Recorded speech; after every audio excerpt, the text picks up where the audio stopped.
Who's this? Opie and Anthony.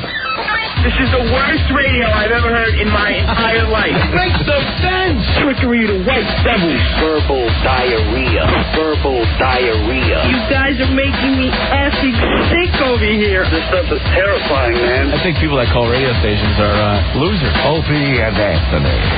Bringing out the best in people today. 102.7 WNEW.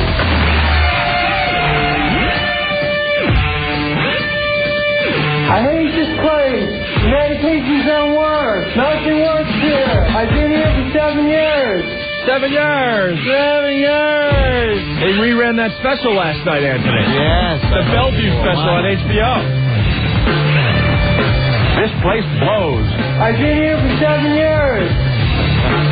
And it turns out one of the girls featured on that special, listens to our radio show. And she called Rick, and she was kind of ticked off at us. Well, I think she wants to come on our airwaves and say that she's not crazy, which is fine, you know. It's an open forum. Why not? Where's Rick?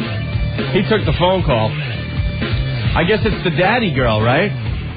Yeah, Angela was her name, was it? Angela. The girl with the dark hair who was constantly pissing off the one with the glasses. Well, we'll have to get Rick in here to tell the story. But she wants to call in the show and tell everyone that she's not crazy. Sucks to be her, though. She's featured on a Bellevue Mental Hospital special on HBO. Yeah, because then everyone's going to think you're crazy. If you're in Bellevue, people are going to think you're crazy. If you're in Bellevue on a special on HBO, and they deemed your story good to focus on, out of everyone in Bellevue, they're going to think you're uber crazy. Yeah, I mean, imagine if Ken Stevens was on the Bellevue special. Well. And then he's walking around the halls as this big, huge exec for Viacom. We're like, no, you're the crazy guy from the Bellevue HBO special. Yeah, well, read the New York radio message board. They think he is in Bellevue. Ken Stevens. And there's sometimes I agree. I think Ken Stevens is insane myself. You still read the New York radio message board? Very rarely I go on and read it. I've given up on that message board. I have no time for closed-minded apps. I pop on, read it. Like the first post or two might be a discussion you might want to read into, and then it always turns into this personality sucks and we rule, or we suck and certain personalities rule, and it gets ridiculous. Right. Rick, so Angela called you? Angela called me, yeah, about 25 minutes ago. And she wants to call the show today? She wants to call in and give her version. You know what? She's got to show up. I would love to have her on the show. She's got to show up. She's going to call up and say that she's not crazy. She can't make it in because she's on Venus right now, Opie. She's calling from Venus, but she'll be back soon. Ruin it. I'm kidding. If she's not crazy, then she understands we have sense. Rick, why are you cringing? This is what makes good radio, to make fun of her and say how crazy she is, and then we have that fun conversation. Not make fun of her. We're just discussing what we saw on the special. Now, if she wants to come on and explain that there's more to her than just what was seen on the special, I'm all for it. She was crying over her dead daddy. Right. Is she listening right now? What? Why is it? Okay, yeah, probably. Stop it. No, I saw the special, and it was kind of touching. When she was getting emotional about her father. It's like, get over it, man. I mean, jeez. Crying over your dead daddy. Opie, please now. The girl wants to come on. Just think the daddy could be alive today if she knew CPR or something. All right. What? Why is everyone leaving? All right. What? Enough. What happened? Enough. This is what we do, right? We have fun. What the hell were you thinking? She's on the line already. No. See? All right, I got to go get some coffee to prove how much of a puss I really am. Where? Let me make sure it's her. They hung up on her. Yeah. Swear to God, Stinky wrote Angela down, and then it hung up. Maybe because she just heard that last note. Don't. Look, you got to give everyone a shot. If you know, the HBO special portrayed her in a certain way. Wasn't her? And she wants to come on. I'm all for it. I encourage it. She said she had a little bout with depression and stuff, and that's why she was in Bellevue. Right. She said she had checked herself in. And now she's fine. Showed not the whole story, so she wanted to fill in the blank. Hey, Ann said she'd be an easy lay.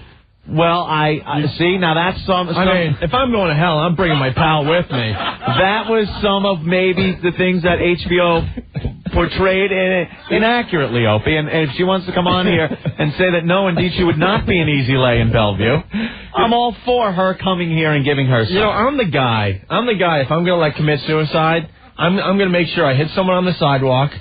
Or if I could grab someone on the way down, I'm going to do it. You're coming with me, my pal. Look, okay, I might have said some things, but they were said she was an easy lay. I said she may be an easy lay, based on what was portrayed in the HBO special. If she wants to come on here and talk think about all the action you could have with that one. And I was talking generally of chicks in mental institutions. I think they would be easy lays. You going to say I'm wrong? Easy lays, but they'll follow you for the rest of your life. Just wear Daddy's clothes. Oh, it's Daddy's cologne. I'll put a little of that on. No, see, Opie, stop that. I didn't do nothing. I'm schizophrenic. Dylan. Hey, what's up, guys? Hey. What the hell? I think you were supposed to keep me on. Never.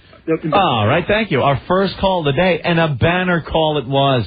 You know, you guys are featured in our Brill's content interview, and that guy just made us all look like tools. We'll talk about that later. Chris, what's up? Hello, Angela. You need to call and straighten this out. There's nothing wrong with you. I'm here for you. Are you claiming to be Angela's dad? Yes, I am Angela's dad. Angela's dad passed away. No, he did not. Angela's mom passed away. Drop dead right in front of poor Angela. Don't bring that up like that, Opie. Now, we want to talk to her, and you're going to read it. Everyone knows it's, breathe twice, pump 3 times. You're gonna read it. This girl went into Bellevue because of depression. She's out now. She's working, right, Rick? Yeah. You got the info? She's working. She feels fine. She's been okay. But how hard and now Opie's going to put her How hard over the is it to keep someone alive that drops in front of you? It's very hard, regardless of if you know CPR, my friend. Pull the tongue out a little bit. Make sure there's nothing in the way. Yep. Breathe 3 times. Pump 3 times. Breathe 3 times. Pump 3 times. If that was the case, nobody would die. It's all good. It doesn't happen, and she should feel no guilt about that. It was just, that's what happened. Why not? It's her fault. All right, well. No, Rick. Rick. I hate this place. The medications don't work. Nothing works here. I've been here for 7 years. 7 years. So, Rick, why did she call? You want me to get her on the phone now? Yeah, we might as well. We're talking about it. I mean, see if you could get her on the phone. And hey, Mike, what's going on? Hey, Opie, how you doing? Doing well. I just want to thank you for jinxing Toronto yesterday. Go Devils. Look at that. Right. Well, I appreciate you guys acknowledging the effect I could have on some of these sporting events. All right, 10-10 on the end bag, Diamond Dust. I haven't picked a winner in over a year and a half now. It's good, though, if you take the opposing teams like that. Yes. And, of course, I love how the fan always gets flack for not covering Devils hockey. You know that? You ever hear that? Every year, it's the same thing. Like, they just go into break, and it's like, Mac and a Mad Dog and a fan, let's talk about hockey. The Devils, I think they wear skates. Let's move on to baseball. That's it. Because they don't know hockey. They get all, and then the hockey fans get all pissed off. It's like, there's the premier, supposedly the premier New York-based sports programming. And they don't know and hockey. They don't talk about hockey. At all. Let me go to Rob real fast. We're getting Angela on the line, by the way. Rob, what's up? Hey, what's up, boys? How's it going? We're doing well. You know, the other day you were talking about how Russ Salzberg is doing some ridiculous things on his newscast. Yeah, he does he does his sports with Monica Pellegrini, and they put him in silly positions sometimes. Last night he was skipping like a fairy through Central Park. Stop it! Why was he skipping though? Because it's supposed to be some new exercise. See, skipping is going to be a trend. He gets talked into this stuff, and he does it, and he looks completely ridiculous. Guys, you should have seen him. All right. What a tool. Thank you, Rob. Take care. Bye. Hey! Skipping. Let's go to Joe. Waiting for Angela. Joe, what's up? Hey, guys. Hey. If Angela comes in, I think all the sharp and blunt objects should be taken out of the studio. I want her in studio.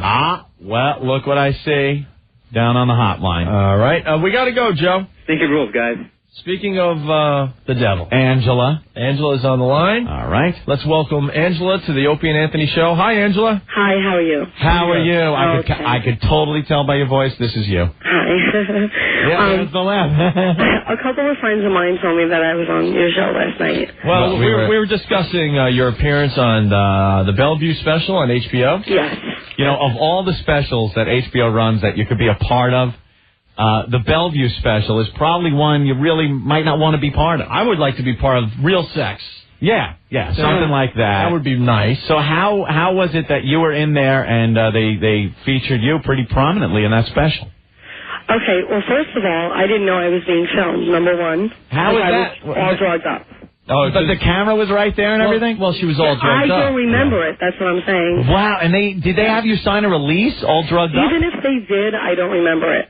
I smell lawsuit. Yes, because that's what I'm doing right now. As we speak, I'm having my lawyer look into this for me. Oh, there's an exclusive. So wow. Lawsuit. So the thing is that I admitted myself to the hospital, and, with confidential, they make you sign papers saying that they're not going to, you can't release this on, right. on HBO especially. That makes perfect sense, because if you're in there, that's what I'm saying. You're going through some problems, and if you're like when you doped see up, a therapist and they can't repeat what you're saying to anybody. Right. There's some even if you tell your therapist, I killed somebody, they can't repeat that to anybody. And how could they take a release that you signed when you signed it if you were doing drugs? Exactly. Oh my God, they got a lawsuit. That's what I'm saying. We're trying to sue right now. We're trying to sue HBO and Bellevue.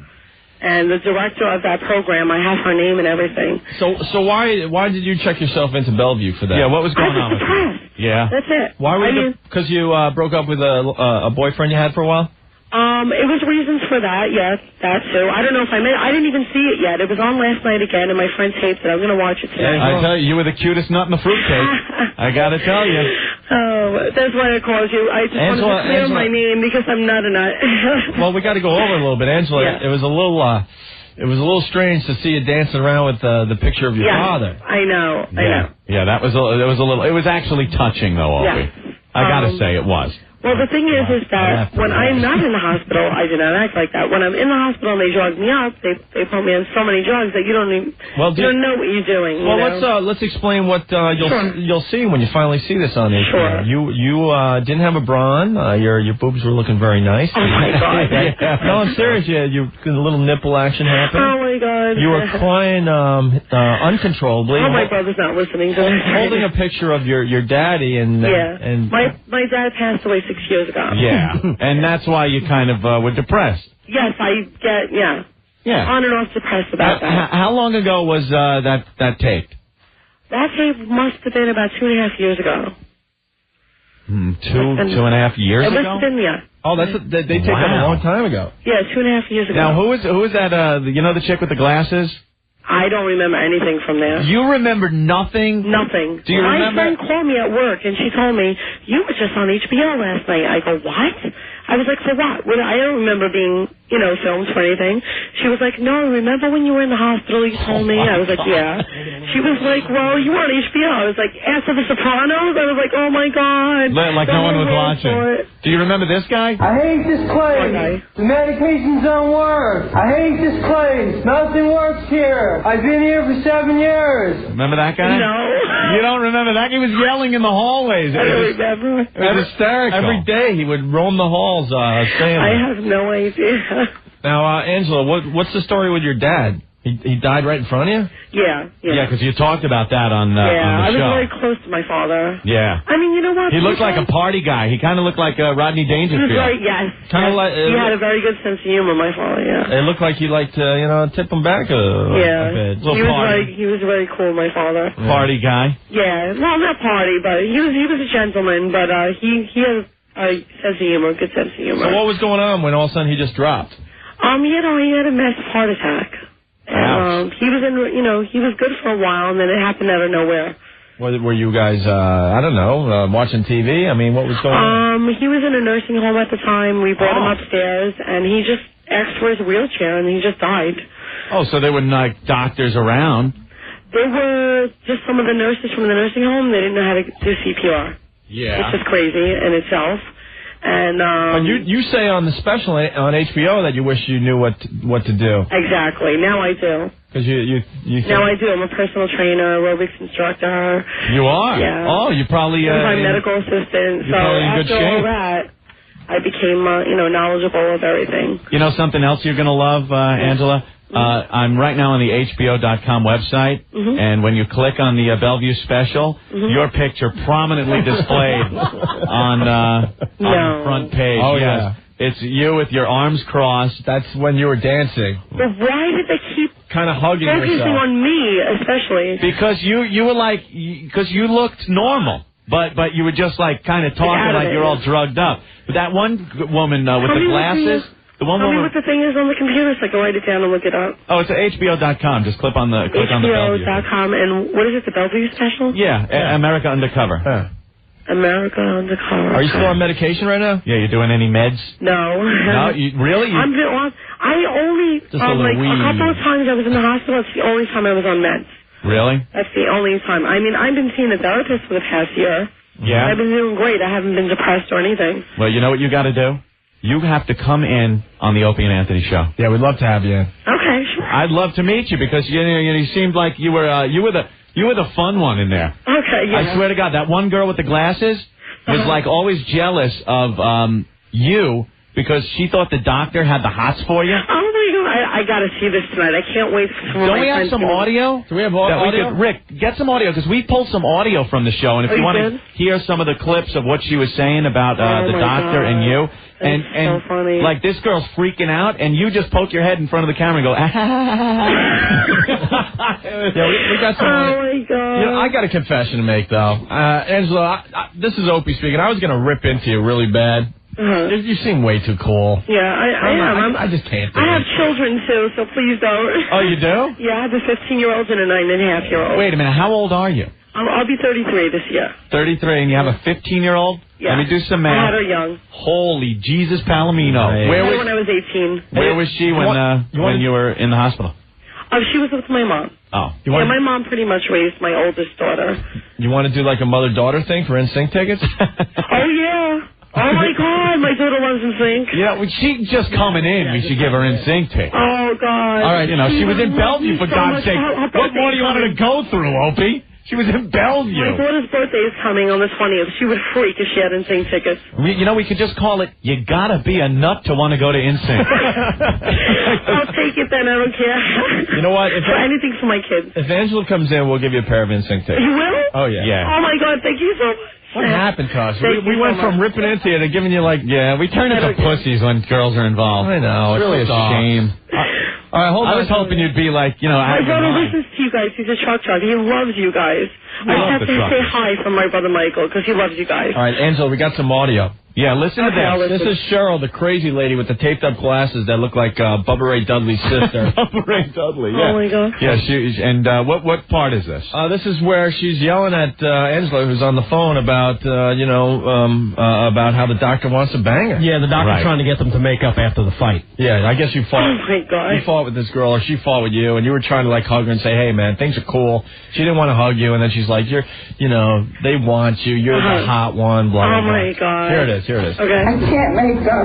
Yes, you can. Come on. I don't want to make up with her because she got me into trouble. You're a forgiving person. Not when I was tied down and thrown in a subdusory camera. That was a long time ago, and we're going to have to forget about that and work on now. And you think she's so pretty that you want to seduce her, don't you? No, I don't. Because I feel like you have the hots for her and everything. I don't have the hots for anybody. Oh, my God. This is hysterical. And you have no recollection of that? No, not at all. 'Cause that was done like right in front of I was drugged up on lithium, Valium, you name it. Wow. I was so drugged up. I have no idea. Like, what's the first recollection you have of coming out of that drug-induced haze? I had the little recollection near the end of when they transferred me to a different hospital in Staten Island before I went home.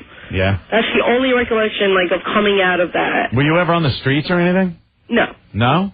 Man, she seems really normal. I know. I'm shocked. I'm waiting for the lady with the glasses to call and go, hello. I have an actual job and going to college. I completely believe you. Yeah. But now the thing is, with the HBO special, you're nut number 3. You know, really, no one really knows this around the country. Yeah. The best on one of these clips is Angela. You actually lead everybody after this girl can't get what she wants to say out. You start a chant of happy birthday to freak her out. Yeah. Oh my God. Out of nowhere, she's freaking out, and you just start going, happy birthday to you. Do we have any of her clips, though? Not just her specific. That is so funny. Yeah, it's something. I'll have to look. We're going to have to get you in here, though. Okay, I'll definitely come in. Here's you singing happy birthday. Okay. Getting all the kooks to sing happy birthday. Okay. We're getting pizza, which we never get, hardly ever. All we get is is mashed potatoes. Coleslaw. You don't get coleslaw. This isn't a diner. I know, that was the first. That was the second Who's that lady? I don't even remember that lady. she had the taped up glasses. That is so funny. Yeah, it's unbelievable. Well, I am definitely suing HBO in Bellevue, I tell you.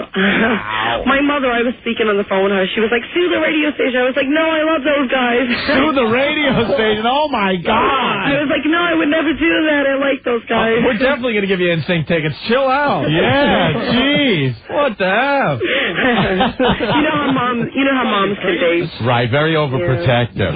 This really is an exclusive. Angela was on the HBO Bellevue special. She doesn't. I don't mind if you mention me. But she doesn't remember being taped or anything. No one asked for her permission, and it looks like you got some kind of lawsuit on your hands. Again, I'll say it. The only impression we had of you was that we saw on the HBO special. Yes. And of course, that's going to portray a different, Yeah, if we imagined speaking to you on the phone, we would have imagined like or something, not somebody who's exactly carrying on a normal conversation. We got a guy on the line that works for an insane asylum. He says Angela, when she goes in, she signs away her rights.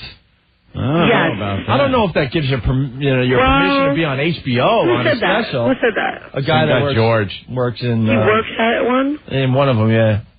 Well, when you go in and you sign yourself in, it's not signing away your rights, which you're just signing yourself in for arrest, and you're telling, you're just signing like a paper saying that you're going to be in there for a certain amount of time. You sign into the Holiday Inn for arrest, Angela. You sign into there for some dope. But the only thing is that if you tell them, like when you're signing in, that you were ever suicidal, it becomes almost an involuntary thing. I've been through that also, but not at that place, but at a different place. Now, I remember I was watching the special. I saw a couple of patients in there that had their face blurred out. So obviously they didn't consent to it. That's what I'm saying. And even if I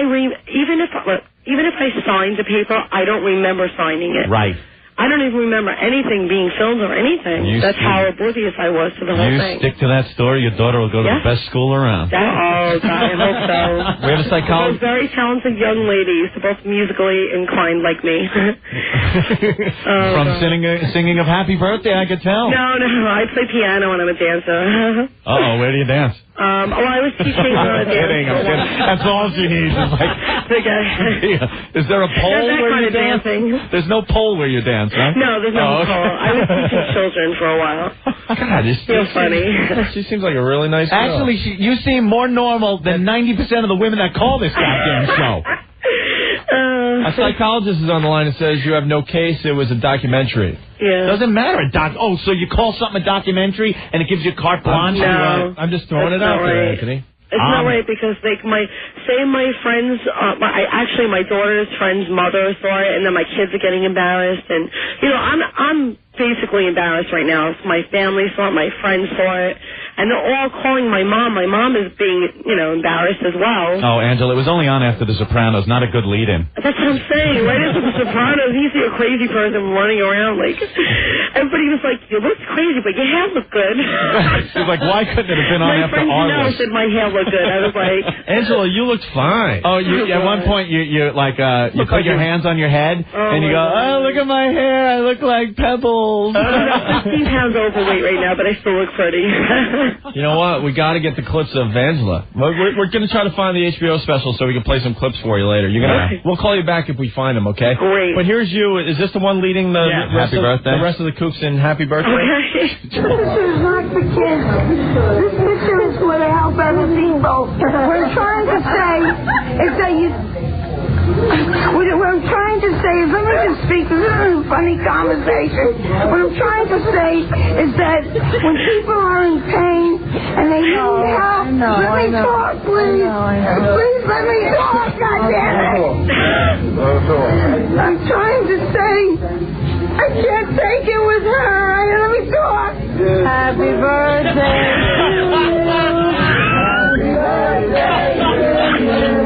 And they all follow suit.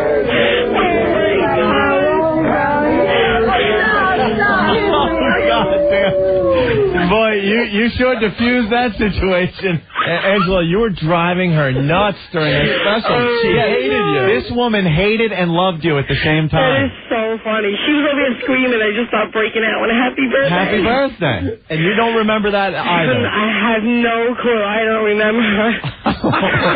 That is pretty funny, actually. If my father was alive, or wherever my father is, he's laughing right now. Happy birthday. I wish we had the clip of you. Happy birthday. I wish we had the clip of her dancing. I'm surprised I didn't sing it like Marilyn. That would have been even funnier. Well, when she comes in, or maybe later if we find it, we could give you a call back. But can we put you on hold and Rick can get your info and stuff? Definitely. If he doesn't have it, Definitely. and hammer out a date where you could come on the show? Definitely. Yeah, cool. Come down for the NSYNC. Okay, thing. no problem. Angela, it's been a pleasure. Thank you so much. All right, hold on. Okay, bye-bye. There she goes, Angela from the Bellevue special. What happened to her? Man. She sounds like a completely normal girl. Boy, you know something? I got to say, she got a lawsuit there. You know what? She abso-effing-lutely has a lawsuit there. Someone has got to drop off the HBO special. We have it? Oh, we got it. Who's got it? There it is. Rick said he couldn't find it. Think he found it. Hold on, get Angela back on the phone. In about an hour, we'll get clips of what Angela was doing on the special and get her reaction, okay? Okay. Angela. Hello? Angela, it's Opie and Anthony. We got you on the air again. Okay. We just found the HBO special. Okay. And we're gonna get some clips together of what you were doing. Okay. And we want to get your reaction live on the air. Okay, sure. We'll call you back a little later, I guess. Yeah. Okay. Within an hour, all right? No problem. All right, talk to Rick again. Okay. Rick, we need that immediately. Yeah, she's got some lawsuit there. You know, because it's one thing to have a documentary, but it is in Bellevue. It's somebody that signed a consent form under the influence of drugs that they were giving him at the hospital. You know, I'm no lawyer, but I hate them. I hate lawyers, but I don't know. What? That sounds like a pretty viable suit. There's an O&A exclusive. There you go. Wow. And we'll play the clips. She'll be hearing it for the first time, what she was doing during this. She's going to be pretty embarrassed. She may even cry. Maybe. I was waiting for Ben to find on Napster Daddy's Home, the song she was dancing. Let's go to Carolyn real fast. Carolyn. Hey. Hey. That was pretty cool. And this coming Sunday, it's like little John Bonet beauty contestant kids. Yeah. So maybe if that's a couple years old, you can get some of them on the phone, too. Oh, I saw that special. Yeah, that one's, that's a couple of years old. When that first came on, it's all special on the families that take their little kids around like John Bonet in these beauty pageants. And it's disgusting. They're just despicable parents. I'm sure. The reason I was calling is because, I don't know if my ears are playing tricks on me, but I swear I heard Stephen Lynch's tune this morning. Please give Stephen a little more credit. We're getting a lot of email on this.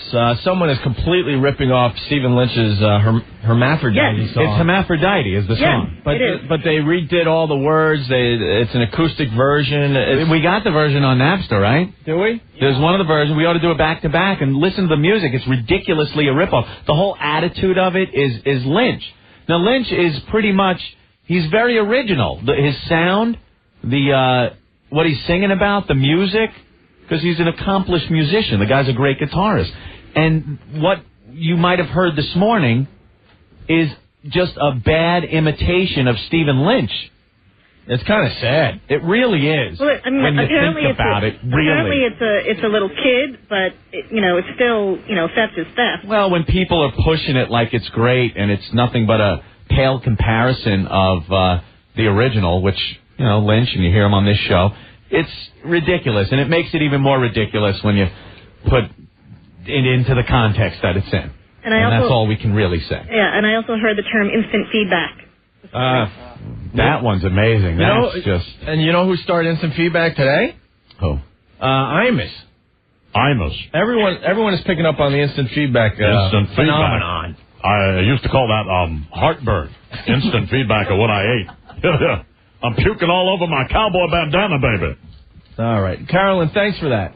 You're welcome. There's a few other things like ruin it, the hay, the Marco hay. I mean, but what are we going to do, Al? What are you going to do? Start going into a rip-off tangent or, it'd be so nice. That's all I can say. It would just be so nice. 3 weeks and counting, ladies and gentlemen. Are we ready to play that song? Give me 1 second to find it. Yep. All right, hold on a second. Napster. This is about all the stuff you find on Napster these days. All the crap. Unless you put in Tamalica. No, I know. That doesn't they're even on to that. Napster dropped off like 49%. That's all the record companies wanted. Yeah, that's it. As long as it took a big hit. You ready, Rick? Yep.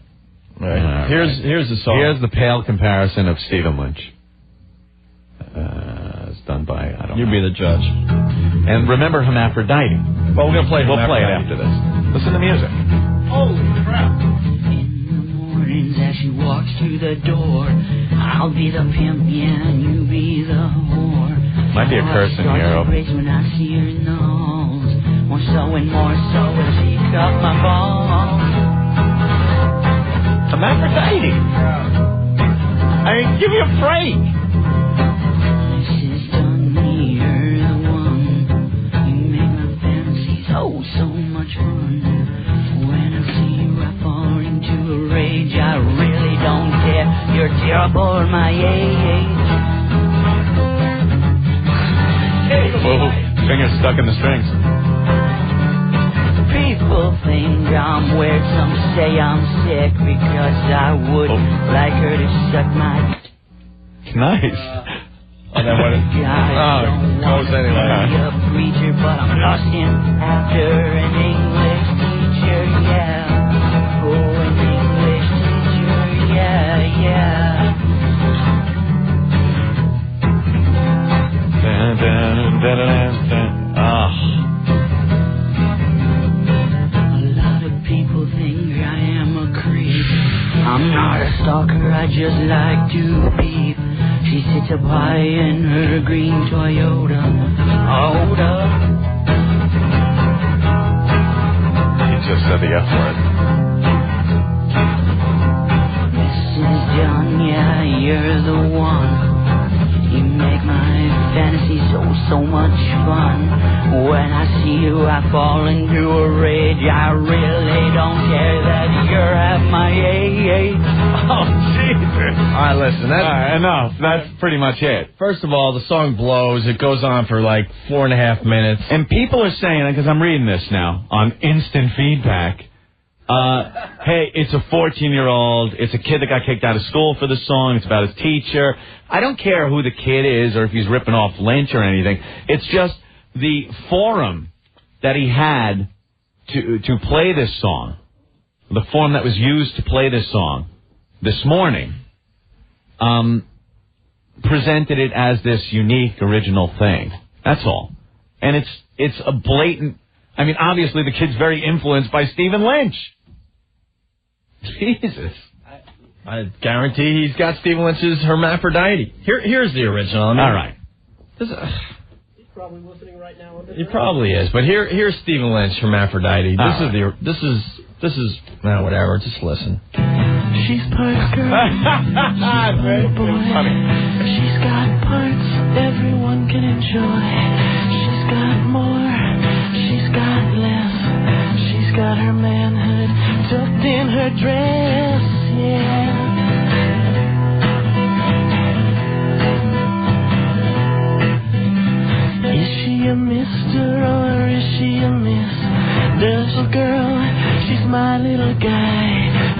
try to please her, I get poked in the eye, yeah.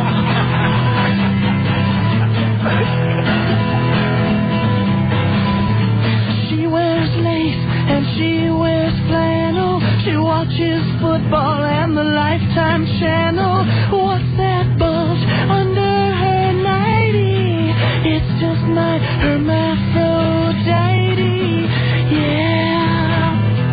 Hermaphrodite, oh.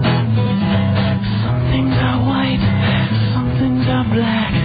Some girls wear makeup, mine shaves her back. She is still beautiful, she is still fine. It's too bad her package is bigger than mine, yeah.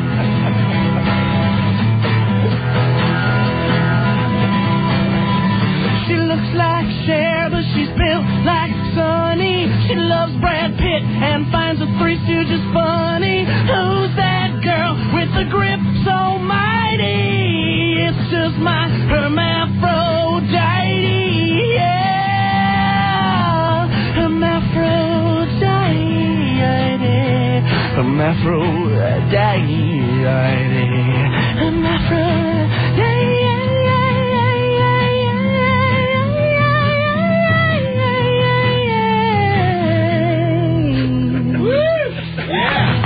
You gotta be kidding me.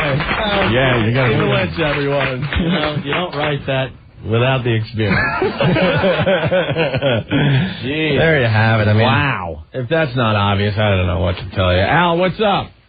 Hey, how you doing? All right, Al. Original. Dude, they're allowed to say whatever they want. They can, but it's not going to get through. It ain't going to get through. Basically, no, Al, it's not an original. We just proved that point. It's and I had no idea. I was actually impressed this morning listening to that effing show, and then look what you guys bring up. All right. Thank you, Al. Thanks a lot. Believe me, I toil over how I can talk about certain things. Look how I got to talk like a friggin' moron.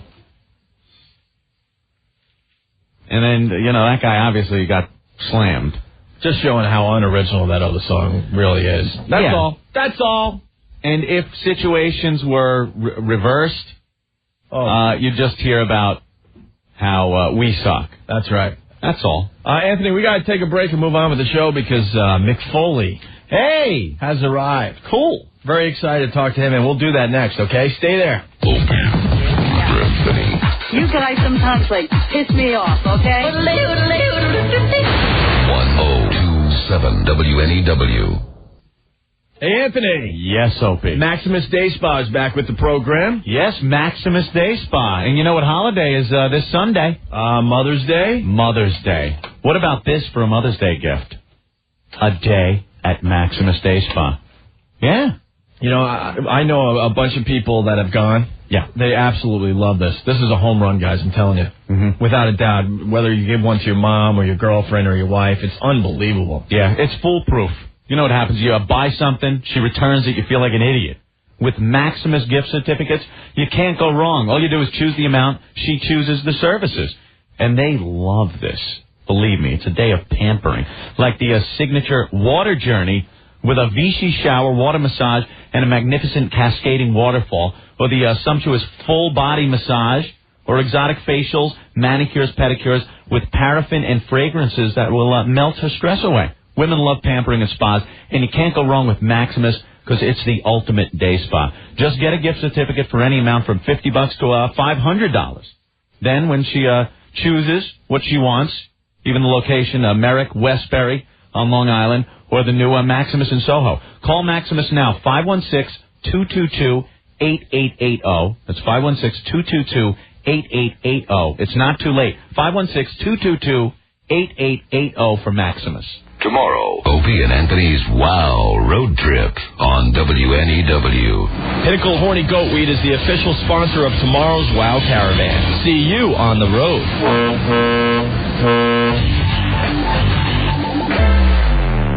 The Opie and Anthony Show. Let me let you ladies in on something. Oral never gets old. Home of the Hummer. 1027 WNEW. 1027 WNEW, the band Tantric and Breakdown. It's the O&A Show, 757-1027. Look who is in our studio, Anthony. Mick Foley. I gotta say, we interview a lot of the WWF wrestlers and stuff. Yeah. This is a thrill for me. I'd heard you guys were kind of Foley fans, and I hate to disappoint you, but seeing as how well the Chris Jericho as Fozzie refusing to break character interview went, that was great. I just want to be known as the dude while I'm here. The dude? The dude love talking to you guys. Dude love. Yeah, it's not. Did you hear? You heard about that interview? I was in the worst traffic jam in New York, and on the way to Long Island, and I heard almost the whole thing. And you guys are telling him, hey, look, we love Chris Jericho. We want him here. We don't want this Moose McQueen. Mule juice, And I'm like, Chris, for crying out loud, just break character. He wasn't budging. Killing us. He was not budging. We were so frustrated, though, with that, man. But we had a good time with him, because we goofed on the whole thing. And then Triple H, we had a great time with... we had Triple H spanking girls last time. You're kidding me. Any girl I can spank here? Oh, come on. Where's a girl he can spank? How about Kevin? He's got a sizable... Big Kevin. No. Not made for spanking? Sorry. No. Why? Who do you got? It's her last day. No, you can't. You can't have Mick Foley. You don't want to be spanked by Mick Foley, do you? I write children's books. Yeah, exactly. I'm not kidding, Anthony, I just got nervous now. I can talk the talk, but I can't walk the walk. Yeah, she's Triple H drew blood. You look too nice. He drew blood. He was spanking this girl, and there were like blood vessels broken on her ass cheek. We were a little disturbed at that one, man. And we enjoyed it, though. Yeah. She seemed to want it. Anthony, a Long Island boy. I know. Ward Melville. Yeah. Yes. We were going at it outside the studio because Harbor Field's Ward Melville. Big rivalry. Basketball rivalry. And that was 81, I believe, right? Mm-hmm. Right. Yeah. And they beat us. They did Fields that year, and we had Brett Barrett, All-American Brett Barrett on the team. I was too busy smoking pot in my high school, John H. Glenn High School, which I think were the champion pot smokers back then. You guys could argue your basketball, but well, his father was the athletic director for Ward Melville. But you didn't really. You played a little lacrosse. You know what? There was like a rule. I had to play 3 sports as a sophomore. Like my dad thought, making me play sports was perfectly understandable. Yeah. And I love sports, but I mean, I played football, and it was like, I said in the first book that my problem was I wasn't a good team player, and I don't want to get hit. I mean, it's one thing to get in front of 20,000 people and understand, okay, this is going to hurt for a while. Yeah. But to get hurt on practice, so when they'd go to pick teams, I'd conveniently bend down to tie my shoelace. Mm-hmm. And then when it came to, basketball, I just want to sit back and put up 20-footers. And that's, and I played lacrosse, but I was a goalie, which is cool because you got the pressure on you. And it really wasn't until I wrestled my senior year, I was like, yeah, this is it. I mean, it doesn't feel so good to be pinned in front of all your, your buddies and the whole school and lose the meat for the team, but at least it's you out there doing it. There's probably somebody still out there just going, yeah, I kicked Mick Foley's ass. Yeah, well, there's a lot of people out there. And your dad must have been rolling his eyes going, Mick, get off the roof. You're not going to have a career doing that. That was a little bit later on. Yeah. I'm the guy that started this whole mess, apparently. Well, yeah, really. Well, I want to read this on the air. Mick Foley doesn't know I'm going to read this. This is from, which book was this from?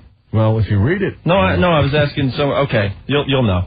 Because I've read both books. Okay, thank you. And I like both books a lot. You're talking about Foley is Good, my new book, which is available. Very good. Look at that. Okay. Very good. And you're doing some signings, right? Yeah, I'm going to get that out of the way. Yeah, let's plug that. Let's get it out of the way. I'm going to be at the WWF New York tonight from 5. It says from 5 to 7. I'll be honest with you. I'm not even going to pretend that this signing and all these signings aren't important to me. And so if you show up, even if there's a big line, and I am hoping there is a big line, because if I'm not, you'll see a grown man cry like a baby right after WWF New York. It's a big line. Don't worry, because I'm going to sign until everybody's book is done. And that's today from 5 to 7. Then we go to Stony Brook, only about 10 minutes from where I grew up. Tomorrow at Borders from 7 to 9 or till whenever. And then Saturday, I believe, let me check my cheat sheets, from 5 to 7 on Saturday at the Media Play in Poughkeepsie. He was saying outside the studio that he has to write things down when he goes into the ring, so he can remember. Oh, really? Well, you know what? I don't. They don't usually write things for me, and the first 14 years of my career, we never had any scripted interviews, and it was that last year, I'll admit, when they started going with the 25-minute dialogues. You have to know what the other guy is saying, or else it's just a big mess. But this time, you know, I was going out there for the first time in a while. I'd been off TV for a little bit, and I had a bunch of stuff to say. And about 5 minutes into it, I just drew a complete blank. I mean, like a big-time one. And the crowd was chanting Foley, Foley, like it was a strategic pause. But after about 45 seconds went by and no one was chanting my name, I mean, I was literally panicking. I was 1 second away from just saying, look, Vince is supposed to come down the ring. I'll be honest with you, I don't know what I'm talking about. So maybe you guys ought to just come down here and we'll try to, suspend their disbelief in a couple minutes. And the thing was, what I was supposed to do was plug my book. So it's like I forgot the most important thing of all. But I do keep a couple key words there. And I look down, I'm looking at Rikishi, I'm looking at like single words. I'm like, none of this is ringing a bell. It was downright ugly. I was probably backstage just going, oh, my God, he's lost his mind. Right. He doesn't know what he's going to talk about. See, I thought all that stuff was scripted all the way, but you guys kind of just go with the flow and make it up as you go, right? I like doing the ad-lib. Like I said, anytime there's 5 or 6 guys in the ring at the same time, chances are they've gone over it. But even then, we were shocked. Edge was in a movie called Highlander Part 7, I think, was it? Yeah, the last one. Highlander 4. And they had, what's the guy's name, the little guy, the star of that? I didn't see that one, Mick. Christopher Lambert. It used to be Lambert, and then he always became French. And he was there, and they handed him like 2 sentences to say, and he wasn't trying to be snotty or anything or be a big star, but he looked at it, he goes, maybe if I had a week. And meanwhile, we get these like pages of dialogue, and my mother asked me one time, she's like, how many days in advance do you get that? I said, days? I said, I got that 15 minutes before I went out. You got the guys trying to remember what to say, and the amazing guy is Kurt Angle has like a photographic memory. Like he looks at things once, repeats it verbatim, Mm-hmm. God damn, I can't remember commercial reads without the copy. I sit there and feels tongue-tied. So here's a quote from one of the Mick Foley books. I'm not sure which one offhand. I find the whole talk show experience to be a little odd. Oh, yeah. This is really good. Meeting people you barely know or have never met, acting like good friends while the cameras roll, and then sitting awkwardly during commercial breaks. Then the commercial ends, and bam, you're best friends again. Hey, it's true. This happens in this studio. Hey, and I'll go out here and I'll say, you guys both came out and we were talking during the commercial break, so I can't say that about you guys. But I mean, there was, I kind of rag on Roseanne a little bit in the book, but it was like, here's this woman making millions of dollars, and her producer comes up to me and says, now look, we've got some questions we wrote for Roseanne, but she's not really good at asking questions, so if you could maybe try to get her involved in a conversation, she's good at that. I said, okay, I'll try. And then she was like, look, we put together some really good clips, but Roseanne isn't really good at remembering to call the clips. Oh, my God. If you want your clips to be seen, you better call them up yourself. And I'm thinking, what the hell qualifications are necessary to be a talk show host? You're hosting the show. It's unbelievable. I stumbled out of there, and they were like bowing down reverently to me just because I'd made it through the show. It was horrible. Hideous. We got to take a break really fast, but before we do, Foley is Good is the new book. You got to tell Anthony your theory about Pooh. I was trying to explain that to him in the back office. Do we have this time? Do we have a couple minutes? Yeah. Oh, yeah. All right. If anyone's a real big wrestling fan, in other words, a guy without a girlfriend, if they're a real big Foley fan, and if you go back and you look in the archives, almost any mainstream media interview, like a 2020 or the biography, you'll notice one constant. That is, I'm wearing Winnie the Pooh clothes. Really? Yeah, and my theory is, it's never been scientifically proven, but to me it's just a common sense thing, is you're facing a lot of times, the mainstream media looks down on the wrestlers, or they don't like you, and they want to be confrontational, because we're a little bit controversial. And my feeling is, if you want to be mean to somebody, and you look down and there's that chubby little cub all stuffed with fluff, you can't quite do it, And I'm like, I wear this stuff all the time. I like it anyway, he's a nice, gentle little guy, makes up for the fact that I'm ugly and kind of puts people at ease. But that's true. I have utilized Pooh, my Pooh theory, and then I go later in the book, or right after that, and talk about how really we're supposed to look at Winnie the Pooh like this is a tremendous family living in the woods, and really they're a bunch of dysfunctional idiots out there. Right? The whole Pooh family? Well, it makes sense, though, if you read the book. We take flack for being violent and then being, inconsiderate. And I'm looking like the original Winnie the Pooh movie. If you remember, Pooh was stuck in Rabbit's hole, his living quarters I'm talking about, right, for like a week because no one would dig him out. It was like Rabbit wouldn't, he wouldn't get him out, and they made Pooh basically starve himself until he could ease himself out of there. They didn't even put a little Vaseline around that hole or something, and I'm thinking, these people are cruel. Rabbit's an anal retentive neat freak, right? Owl has a serious superiority complex. Tigger is like the guy with the speech impediment. He's really just out for himself, totally narcissistic. And then what I said about Eeyore, I said he's not even manic depressive. He's just depressive all the time. And I believe something never been touched on is that I believe Eeyore. I'm going to state it right here publicly. Eeyore is a homosexual. How the hell's that? All right. Well, look. How does a guy put on his tail? With a nail. He gets nailed in the butt, doesn't he? He gets nailed every day. Come on, every episode he's getting nailed in the butt. Yeah. And then Christopher Robin, Well, he's got the socks a little too high and stuff like that, right? The loafers, and Pooh basically has been without pants for 30 years. And I got a Christmas book yanked from thousands of stores, and one of my elves was naked. And I'm like, look at this guy. The second, if you're completely naked like Little Bear, you're just being natural. But the second Pooh puts on a shirt, it means he's at least cognizant of the fact that he's supposed to be wearing clothes, and he chooses not to. Very good. Goddamn brilliant. I've never heard it quite put that way. All right, we got to take a quick break. If you want to talk to Mick Foley, 212-757-1027. The book is really, really good. I love the first one. I was telling him outside the studio, I read it on vacation of all places. Let me nail your ass with my hammer, And, of course, the second book, which is out now, Foley is good. He's doing a book signing at the WWF restaurant pretty much right after he finishes with us. And Opie, let these people know I actually write these books, Nobody helping me out. I do it by hand. And I could tell. You need an editor.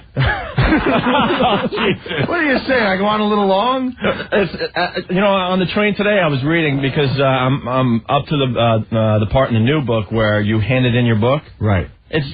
The book is like this thick, the first one. It's like War and Peace, yeah. It's more, really. And you bitched and complained because Tuesdays with Maury was only this big. Well, should I share my sex toy theory, or should we come back and I can...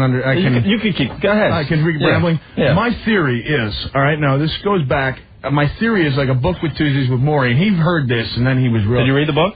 Yeah, I read it, and it's good. But I got a lot of flack for reading it. But is it really that good? I mean, if it was 500 pages, would you have read it? No. Would anybody have read it? No. All right, the reason that, and let's, I'll give credit where it's due. It's a good book, and it's it's phenomenally successful. My last book was on the bestseller list for 26 weeks, I'll be happy if this one squeaks on for 1 week. This book's been on for like 180 weeks.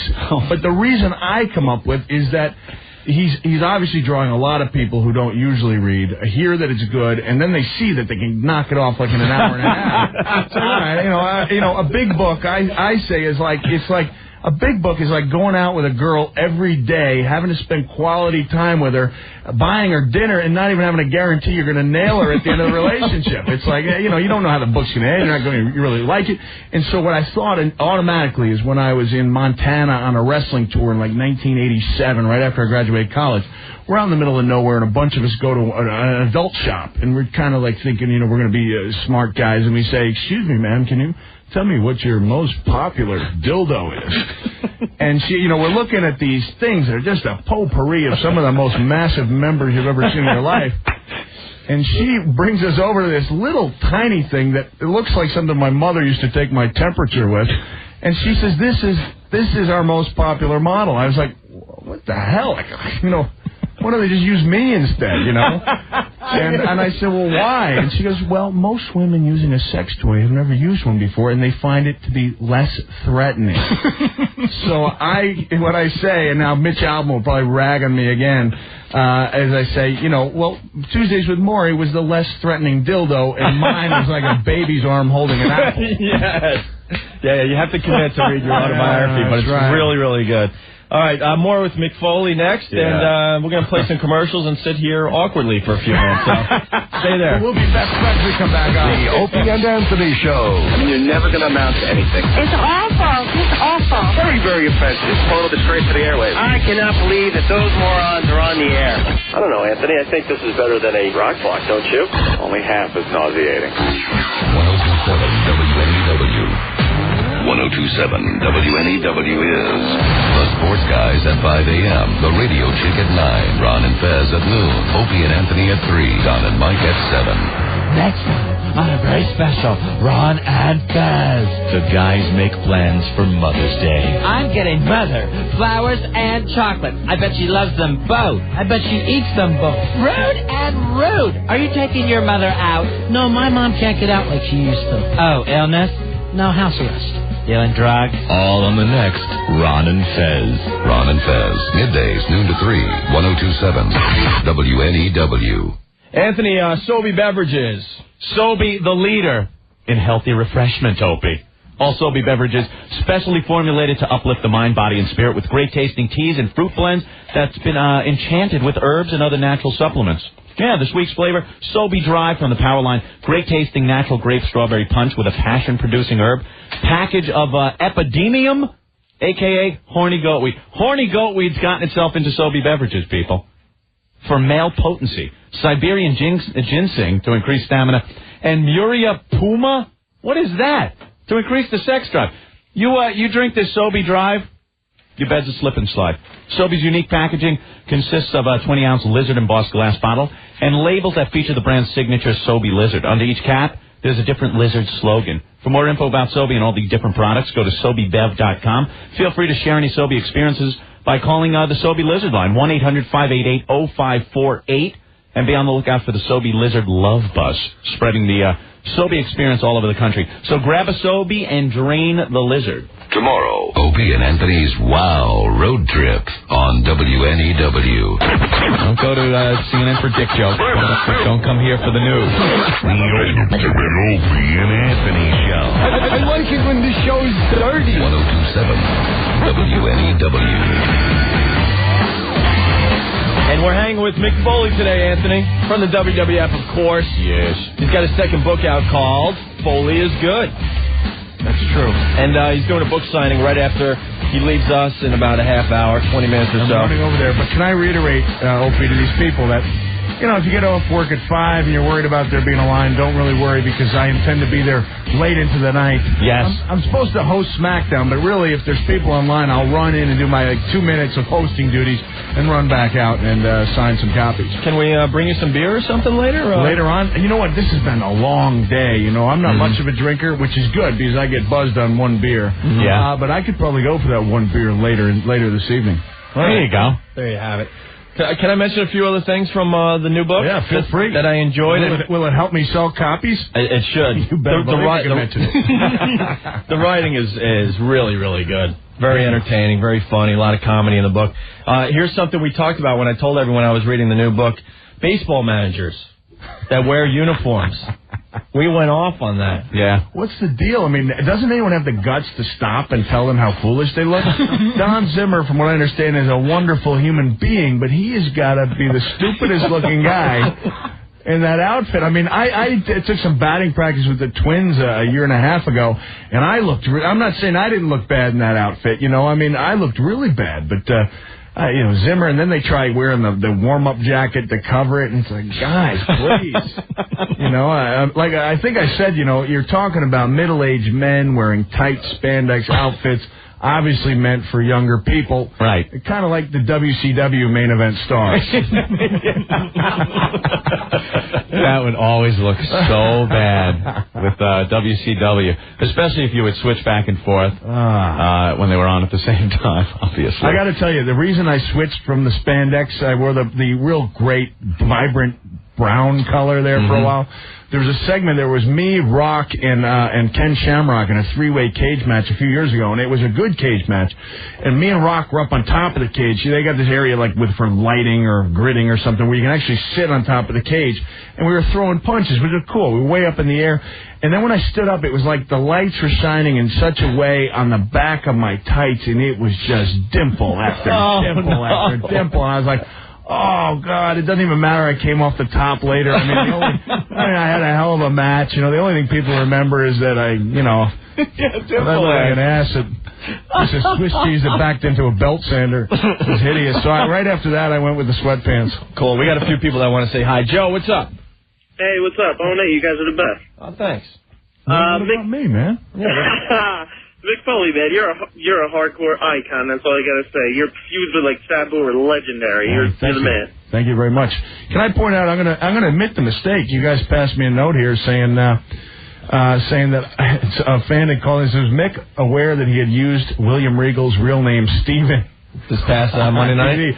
I'd say after my performance on Monday, that was the least of my problems. Well, that's what Joe wants to ask. Are you going to be wrestling again, right, Joe? Yeah, I was going to ask when are we going to see you in the ring wrestling again? You know what I'd like to do is maybe have some kind of barometer here to feel. Do people want to see me wrestle? I don't know. Well, we'd love it. I would think so. Yeah. You know what? If it was really done under the right circumstances, I would definitely think about it. And right circumstances, meaning they were going to pay me a lot of money to do it. There you go. There is Don't part of beat yourself up for nothing. It's like what the percentage of people who would look down on me for breaking my word and coming out of retirement would be somewhat minimal, especially when you consider that the average wrestling retirement lasts about 6 weeks. And, I've gone about 60 weeks, which makes me, I'm like Abraham Lincoln of the wrestlers, man of my word. What does your wife think, though, and the kids? She was really, really for me retiring. And then when that stock market started spiraling down out of control, I was like, Mick, you think you might want to do another match? Throw it in. We lost a little in the text, See, I didn't realize how much you guys got hurt. Yeah. I mean, I wasn't stupid and thought like a lot of people that wrestling is completely fake. I knew you guys were taking bumps and hits. But when you read his autobiography, it's insane how hurt you guys get on a weekly basis. Well, a lot of that stuff happened. A lot of the major injuries happened before I was in the WWF.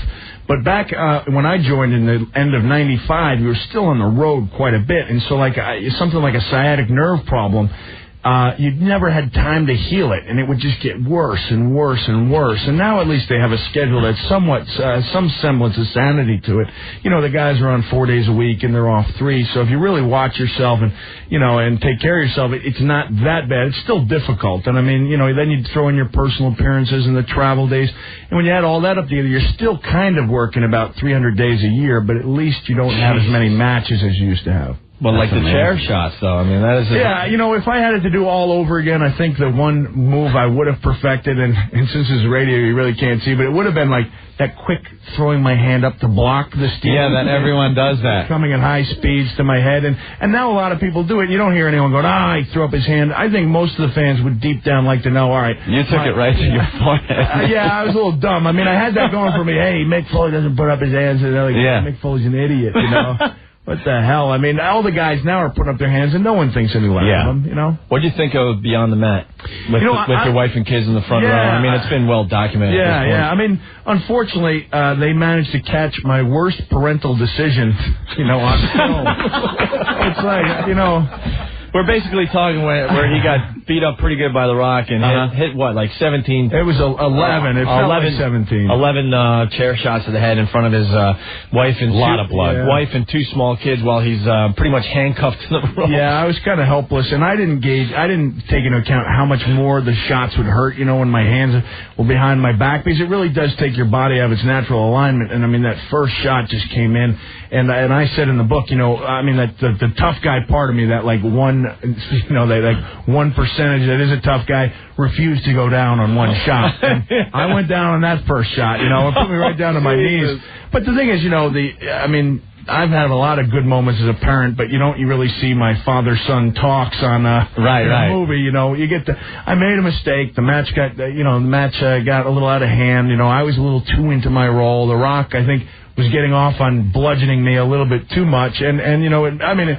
made for a great movie, but I didn't really know my kids were that upset, because when I got to the back, they were like over it by then. Right. And then when I saw their reaction to the shots, like, ooh, somebody's a bad father, Yeah. Jeez. Oh, man. That was awful. How is The Rock to deal with these days now that he's in one of the biggest grossing movies? Oh, I haven't seen him since then, Really? I would imagine he should be feeling pretty good about himself. The Rock's a pretty down-to-earth guy. I mean, everyone seems to get along pretty well with him. He doesn't have his own dressing room or anything like that, although if I was in his shoes and my movie did $70 million the first week, I wouldn't want to be changed with Al Snow. That just doesn't seem fair. I love the Al Snow abuse. Yeah, 'cause we were talking about movies that wrestlers have made in the past, and The Rock had a great part in this. It was limited. it was, not limited. Yeah, it was limited, but it was an important role. Yeah. I'd say, in terms of importance as to what the movies did for a wrestler's persona, that his Mummy Returns is just slightly ahead of my turn in Big Money Hustlers.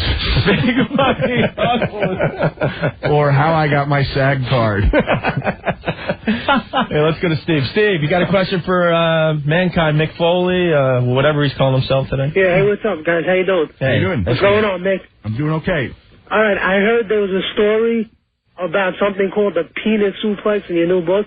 Yeah, listen, this is free radio, and that's a $26 story, man. If you want to hear about the legend of the penis suplex and how Bob Holly left Al Snow hanging in the breeze for about 10 seconds upside down in front of 18,000 people in Montreal. Unfortunately for Al, for those of you who've worn a jock strap and know what it does to the male organ, there was really very little hanging going on. It was just like, and it was one of those things where it should have been like the triumphant thing. I mean, I talked Bob Holly into just really getting my revenge for me humiliating Al in front of 18,000 people. But I mean,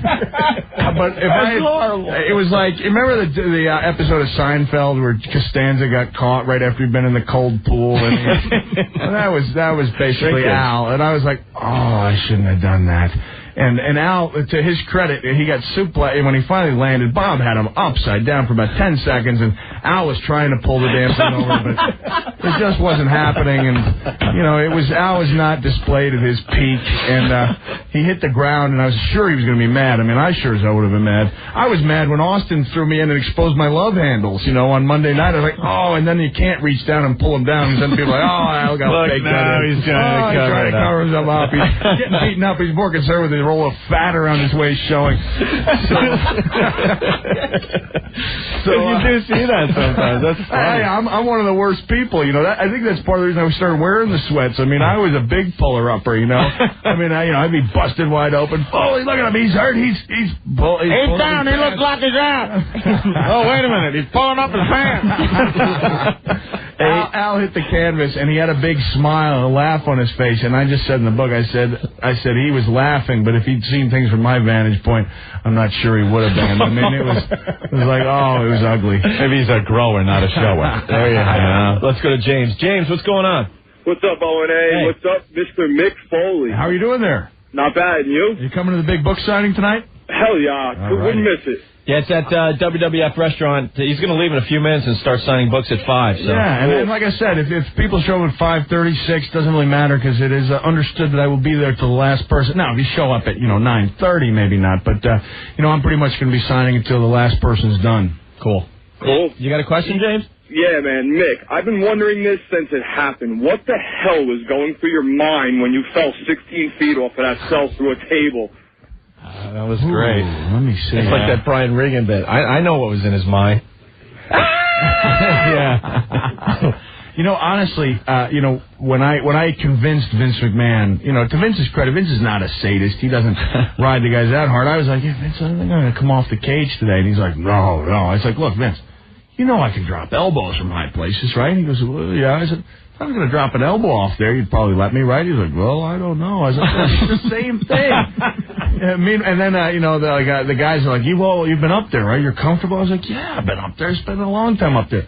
I hadn't been up that high in my life. I got up on top of there, and I was like, oh, God, you're going to be kidding me. I mean, I looked down, and when Undertaker threw me, honestly, what I was thinking was, I'm really high up, and that table looks really small. But the truth is, I mean, at least I thought the worst was over. Then, they took me away in the stretcher. I made the triumphant return, climbed back up the cage, and then when I got chokeslammed through the cage, which was not supposed to happen, that's actually when I got hurt the worst, because there's a chair up there on the cage, and it followed me down by about 1.5 feet, and I hit and immediately went unconscious. So I was actually unconscious when the chair hit me in the face and, put my tooth up my nose and did all that bad that stuff. Was sick. Yeah.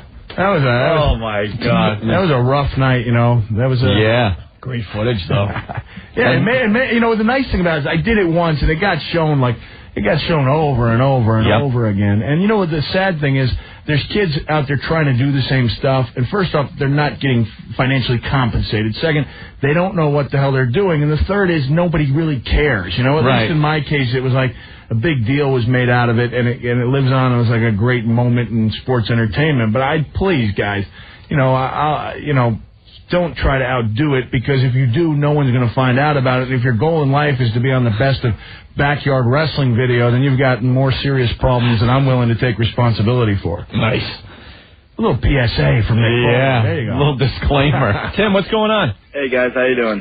Doing well. Yeah, in fact, you just talked about it. I wanted to comment, Opie, how you made a comment about Mick's book when you talked about football and how, all of America, condones football and people breaking legs and getting paralyzed. And then as soon as somebody wants to do, wrestling, backyard or whatever, it's like, oh, my God, what's wrong with these kids? But the parents... Okay, go ahead. It's a good point. And, one of the things in this last chapter, and I advise people, if they like me and want to keep their idea of me as a pretty good guy alive, don't read the last chapter, the epilogue, because I kind of take on wrestling's critics. And, I think it's a really interesting chapter. To me, that's the most important thing, is try to, clear our name. Because, we have been, we have been vilified so badly by these people. Mm-hmm. The thing is, nobody in the mainstream media is willing to go out there and say, okay, so what is in this study? Like I found out Indiana University study where they says 128 instances of simulated sex. I finally got the professor on the phone because I kept calling his office, and he was like, well, there was an instance with sexual chocolate. And I was like, I know about that one, but what about the other 127? I said, I'll be honest with you, I did my own study. And he goes, oh. And I said, has anyone else done their own studies? Like, I don't think so. I'm like, so wait a second. Here's this thing that's quoted in 37 different newspapers that I personally read, not to mention the news wires and radio. I don't know how many times it was probably repeated across the country, news magazines. I'm like, no one checked out. No one questioned it. I said, so what is, sex? Would that be like Mae Young smoking a cigar in bed and with the impression being that sex is just taking place? He's like, no. And I asked him 3 other questions. He said, no. I said, well, what is it? He goes, well, that would be, for example, a woman rubbing a guy's arm. And I said, don't you think that's misleading? He goes, I don't think so. And I said, what about the simulated drug use? 42 instances of simulated drug use. And I said, I thought, X-Pac used to that thing where he says, your ass is grass and I'm going to smoke it. I said, if a guy puts his 2 fingers together, does that constitute simulated drug use? He says, no. I said, what about if one guy says, roll a fatty for this pimp daddy, light that mother up and say out loud, pimpin' ain't easy. And I did the whole voice for him, too, on the phone. Pimpin' ain't easy. We missed that, by the way. He said no, and I said, well, geez, I really don't remember any drug use. And he goes, that would be drinking beer. And at that point, you're like, whoa. If the media is going to count beer drinking as simulated drug use, that was why I had to do my top double secret study on 5 episodes of Cheers and find out their incidence of simulated drug use actually 60 times higher than ours. But when it comes to football, I'm reading this guy, L. Brent Bozell, the Parents Television Council. He's got his report card for all of the different networks, and he's really blasting ABC, saying that only Sabrina the Teenage Witch and the now canceled Boy Meets World, which I happen to have been on. It's a good show. And he said, as far as scripted entertainment, he goes, what else on the Disney network that isn't radioactive for children? And he mentions Monday Night Football. I thought, wait a second. I said, you're going to count a cookie sheet to the head as an act of violence? But these guys who freely admit that football is a violent game, it's like, you want to play fair, then there's 6 different violent acts taking place on every game. And I don't think I'm being unfair to football, because the first people willing to tell you proudly that football is a violent game is the players, So I got a bunch of quotes from autobiographies where they're like, I couldn't think of a non-violent way to hit a guy, and another guy saying, I like to think my best hits border on felonious assault. And it's like, well, wait a second. This guy is judging shows based on whether he likes them or not. And the thing is, the media doesn't question them. So I felt pretty strongly about that last chapter, and not to mention, when a wrestler like me has got some broken bones and some injuries, people are like, oh, how pathetic. But if you're a football player and it's cool. It's like, look how noble that is. Yeah, he can barely walk. Yeah. And I'm a better radio guest. I'll go on record and say I'm a better radio guest than Johnny Unitas ever was. Without a doubt. I know we got to get you out of here. I just want to mention a couple other things. In the new book, Foley is Good, you made a reference to George C. Scott in Hardcore. And Anthony and I are convinced we're the only 2 that have ever seen that damn movie. We love it. Come on. Well, I'm 35 now. I think I was 12 or 13 when we were trying to get in the back door at the old Port Jeff 77 cents. There you go. It went up like a penny every year. Like in 1978, it went up to 78 cents. And it was like a parade of people trying to ask someone who looked even remotely like an adult, can you pretend I'm your kid, you know? I mean, the title alone, hardcore. You wanted to get in to see that movie. Oh, it was big stuff. But but I can't for the life of me remember why I used that hardcore reference. I think it was when you were... I think it was when I was talking about Beyond the Mat, right? A Miss Roberts interview? Oh, yeah, okay, yeah, exactly, right? For 2020. Where they raked me over the coals. Thank you, yes. What they did, pretty much, for those guys who don't know, is they had me respond as, like, this inspiration for these backyard wrestlers. They wanted to get my response to video clips of kids doing backyard wrestling. And they show this stuff, and it's like kids jumping on each other. It's like the stuff that I did, with the exception of the roof dive. If anyone else looks at my backyard wrestling, it was punches that missed by half a foot. You know, it was really weak-looking leg drops and elbow drops where nobody was going to get hurt. And so they basically showed me that, and I said, well, and I'm just a little surprised. Like, I feel like I've been around long enough to know when there's a trap being set. And I said, you know, I've seen a lot worse stuff than that, and I have a feeling you're going to show me some worse stuff than that in a minute. And they all nodded their heads, and I said, but what I saw looked like a bunch of kids having fun. So now they show me the next thing, and it's the cheese grater to the fun? head. It's the barbed wire. It's all the wild stuff that kids really shouldn't be doing, that I say they shouldn't be doing in my 10 Commandments on backyard wrestling.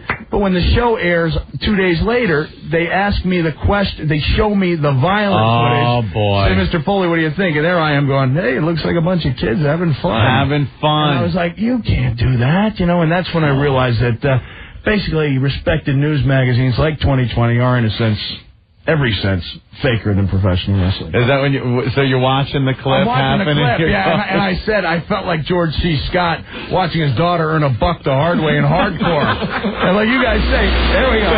Turn it off. Yeah. Turn it off. That must have been horrible. Turn it off. Get a good one. Turn it off. One more. Turn it off.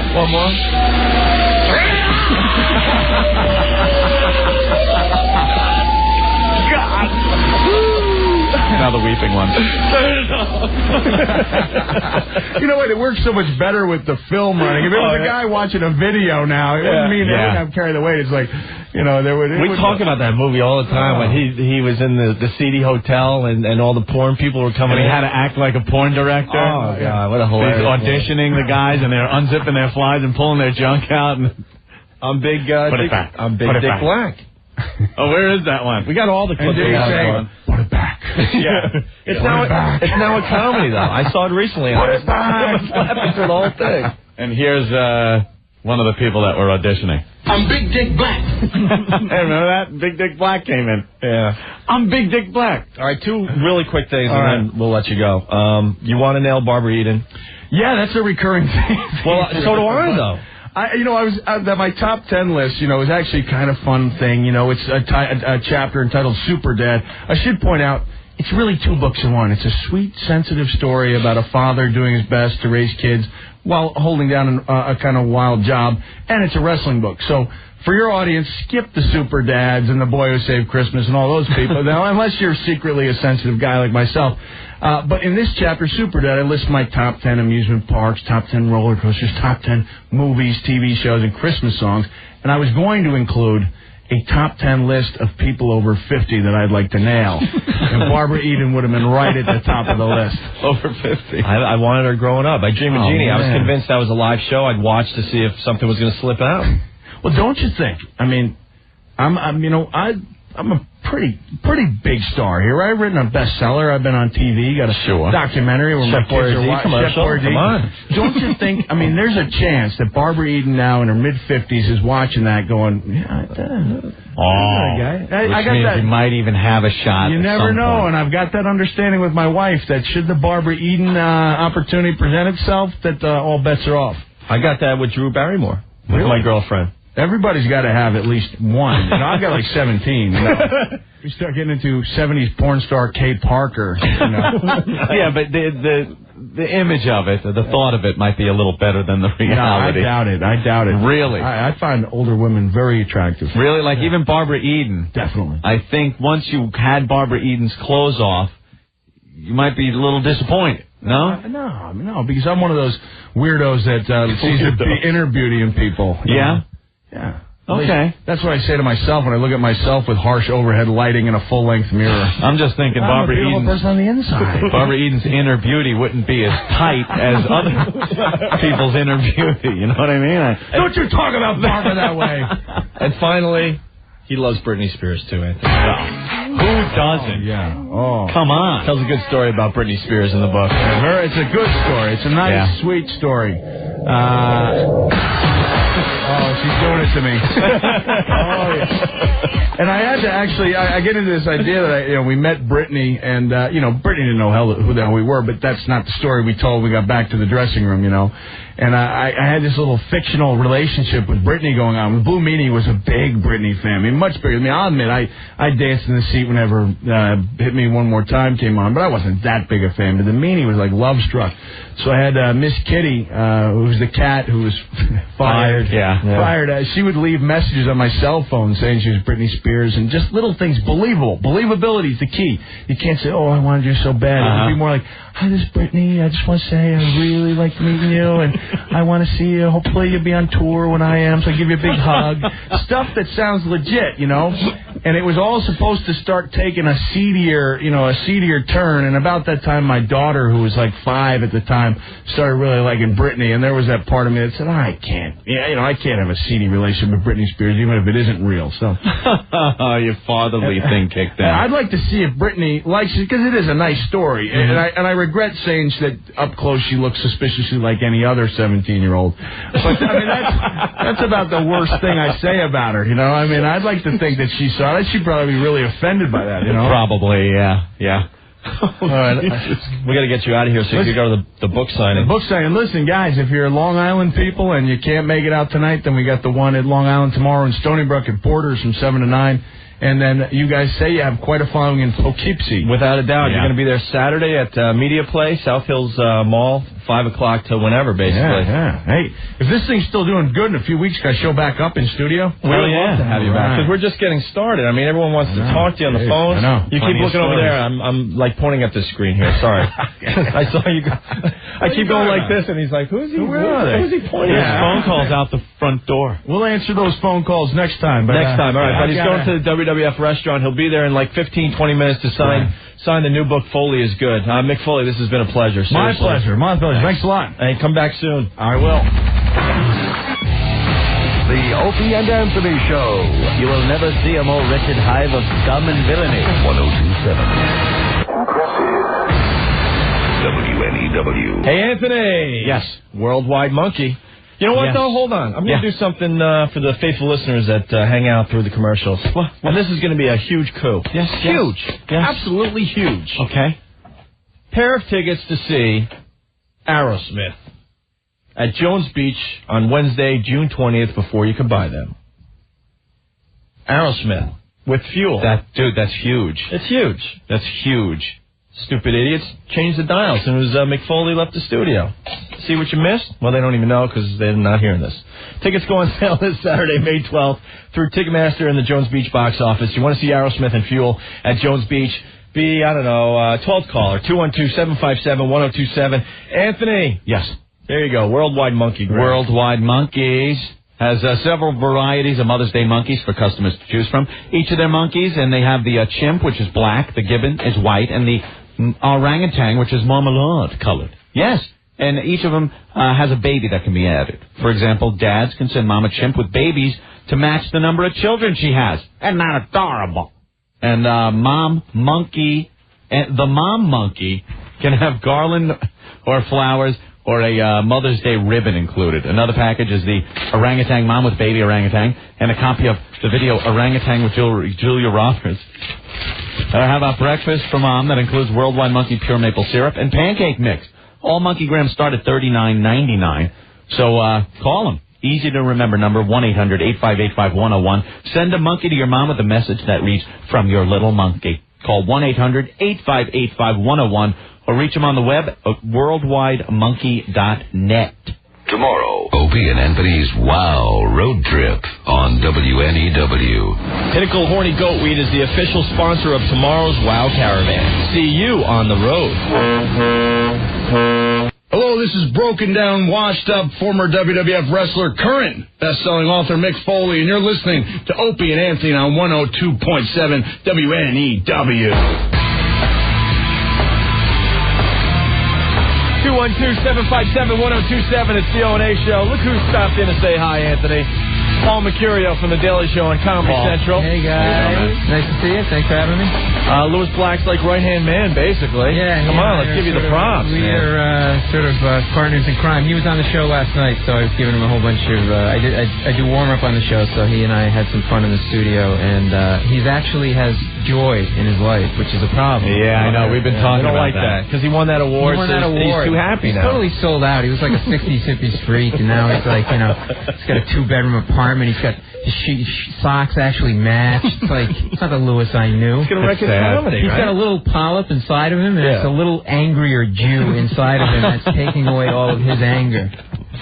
But we love him. We love the Lou. Okay. He's doing Letterman Friday night. He is. Yep. Oh, we lost another guy. I know. Lost another guy. No, he didn't. Once they do Letterman, Lewis is going to choke in the big stage. He's not going to do it. we should watch for him he's choking. Not a closer. You should see him with women. He doesn't know what he's doing. He's trolling nursing homes. The guy's pathetic. He can't even close at a nursing home. He's not a closer. I'm just waiting for Lewis to call in now. I know. After all this abuse. We lost another guy, though, Ant. Yeah, I know. Kiss Adam Ferrara. But I love him. Goodbye. Yep. And Lewis Black, goodbye. My pal. Adam, why Adam? Because he's doing the job? Yeah, but the job's in New York, Adam. We have the same manager. No, it doesn't matter where they are, because if something happens and, what is it, the 10th, he finds out in a few days if the show gets picked up. And I think it will be. We've had a lot of good buzz about it and everything. It's a good show, funny. Dennis is great on it, and he's great, Adam, of course. And then once you say, hey, it's over. You think I'm going to be able to hang out and, hey, Adam, let's get together for a poker game or 15 something. years when I'm middling at Pickles and Piscataway, I will be here for you. Thank you. See? I guess we just replace the people that leave us, Yeah. We get them on the way up and on the way down. Does that really happen that they don't come back? Oh, my God. Yeah. Without a doubt. Lewis, I don't think Lewis and Adam is... somebody from Comedy Central, your own Jon Stewart, is one of those people who used to come on this show. He used to just come in, hang out. We had great times with him. He had a lot of fun in that seat that you're sitting in, Paul. Really? Yeah. Mm-hmm. Yeah, a lot of fun right in that very seat. We've tried to get him on the show to no avail. The last 6 to 8 months. Why would he do our show when he's hosting huge award shows and he's in movies now? So we don't get it. But you know something? We'll wait because we have no delusions of our popularity. We will still be here years to come. Was he with you guys in New York or Boston? New York. Just in New York. Wow. Yeah. It's the early days of New York. He came in a bunch. Yeah, he would drop in, and now... But I love the guy, so... He's a good guy. Yeah.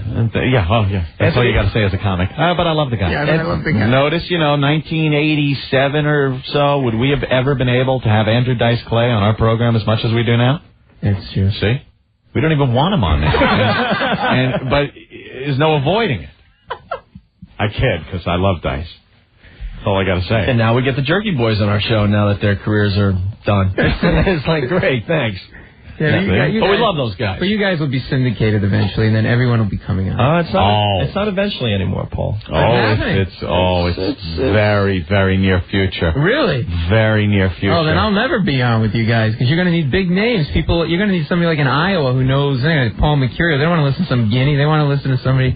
We're star makers. We're going to be star makers. You better leave your address after you leave, because we may have a change of address card to give you.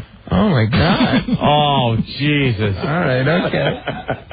The street. That's about it. It's getting interesting, but we'll see what happens. All right. Anthony, a couple things before we move on with Paul, and I got some great stuff for the show today. I got a story about Beastiality we got to get into in a second here. But the whipped cream bikini contest, we haven't mentioned it yet today. Paul, have you checked out the fine finalists on WNEW.com? No, I have not. FoundryMusic.com? Can I see them? We started with 13 finalists on Monday. Every day, the two girls that just aren't getting a lot of votes, we knock out of the competition. We're down to, I guess, 6 girls now, right? It's whipped cream on the headlights. Oh, check it. Yeah. Get this. I'll pop it right up. Thank you. Here we go. So, all right. Here are our finalists so far. If you could take a gander. Who do we lose today, Anthony? We lost Charlie, Charlie was the tall redhead. Well, she was hiding something. Here she is. By bending over, she was hiding. She was the teenage model. Oh, you Anthony. lost her? Yeah, see, look, she's gone now. No more. But yeah, see? And that's, she was popular. So now her votes are going to have to go to someone else. Right. I never thought I'd say this, but I so want to be Cool Whip right now. And this girl, Liz, is still in the contest. Yeah. And we call her Ferris Bueller's girlfriend, right? Yes, absolutely. But if you have a shot of her standing up straight, because I don't think they're that big. No, we have no shot of her standing up straight. She's using gravity. She was very perky. Yes. And don't mention who this is. Has a very big lead right now. Okay. Just leave it at that. Okay. And see if you could tell why. As everyone pounds WNEW and the oh my God! What do you think about that? She has a penis growing out of her hip. No, she doesn't. Wow, isn't that lovely? Hey, who else did we lose today, Anthony? Do you know offhand? Yeah, we lost Darian. Darian was the other girl. Yeah. Darian and Charlie out of the competition. Darian was a B-movie star. Oh, we lost Darian. That was Darian? Yeah. Darian has a great story. We met her last week. Hilarious girl. She's a B soft porn movie star. She does things like, they do movies where they take other movie titles and add erotic to it. Erotic Blair Witch Project. Not like the Blown Ranger. That's hardcore. Right, the Blown Ranger. Hannah Had Her Sisters, things like that. She does these erotic comedy porn, softcore porn versions of movies. But that's B level. Oh, yeah. Well, C level, maybe. Yeah. And she has to do the B movie scream and all that. Oh, really? She was hilarious. Yeah, she was good, but didn't make the cut. So she's I said. Cuts. So you got to vote every day, WNEW.com. When we're on the air tomorrow, it will be down to 4 girls. Mm-hmm. And then, because we're not going to be in studio tomorrow, we should explain this as well. We're going to be on the road. Doing that tour bus thing, road trip thing. I don't even know what we're calling it, but it's going to be insane. Yeah, it's our road trip where we're traveling all over the listening area. Right. Trying to give away 100,000 WOW stickers in one day. Because we just have felt that no one is helping us out with that task, so we've taken it upon ourselves to get the stickers out there.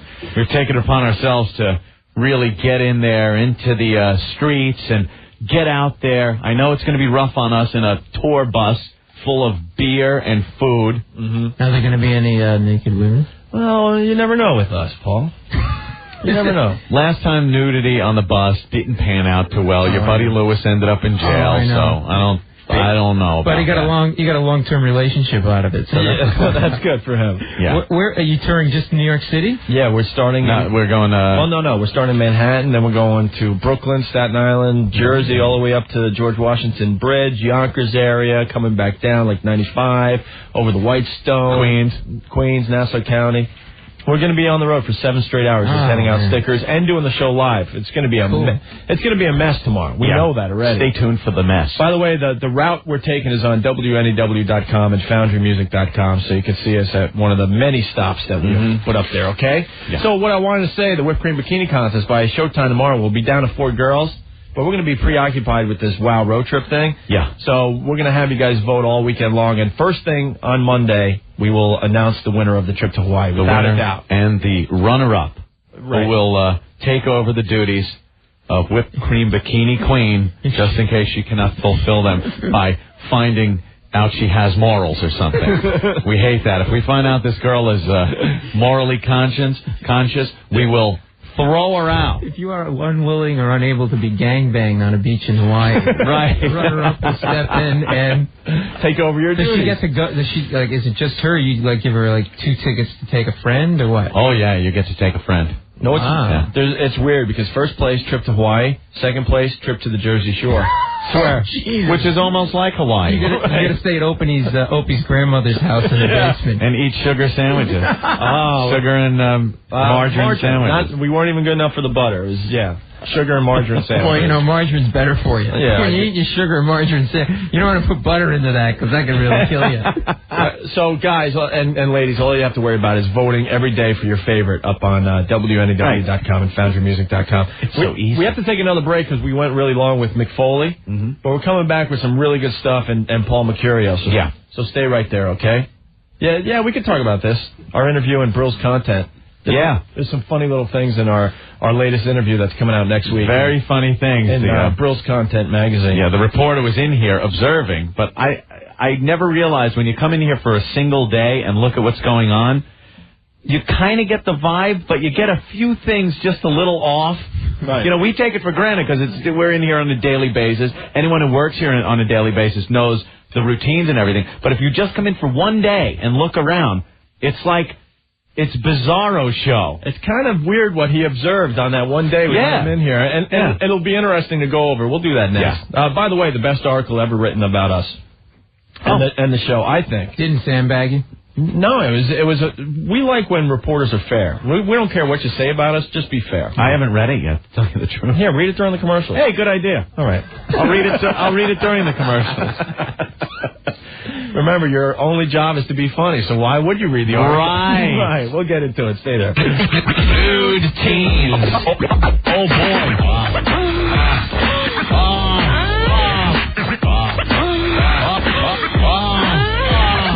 Daddy, can I come too? Can I come too? Daddy, I'm gonna spit in my mouth. Just keep sucking. I almost choked on your creamy head. Mommy doesn't have to know. Who's daddy's girl? I'm your little whore. Who's daddy's girl? Your little whore. Who's daddy's girl? I'm your little whore. Daddy, show me your monkey. Put a little nigga in it.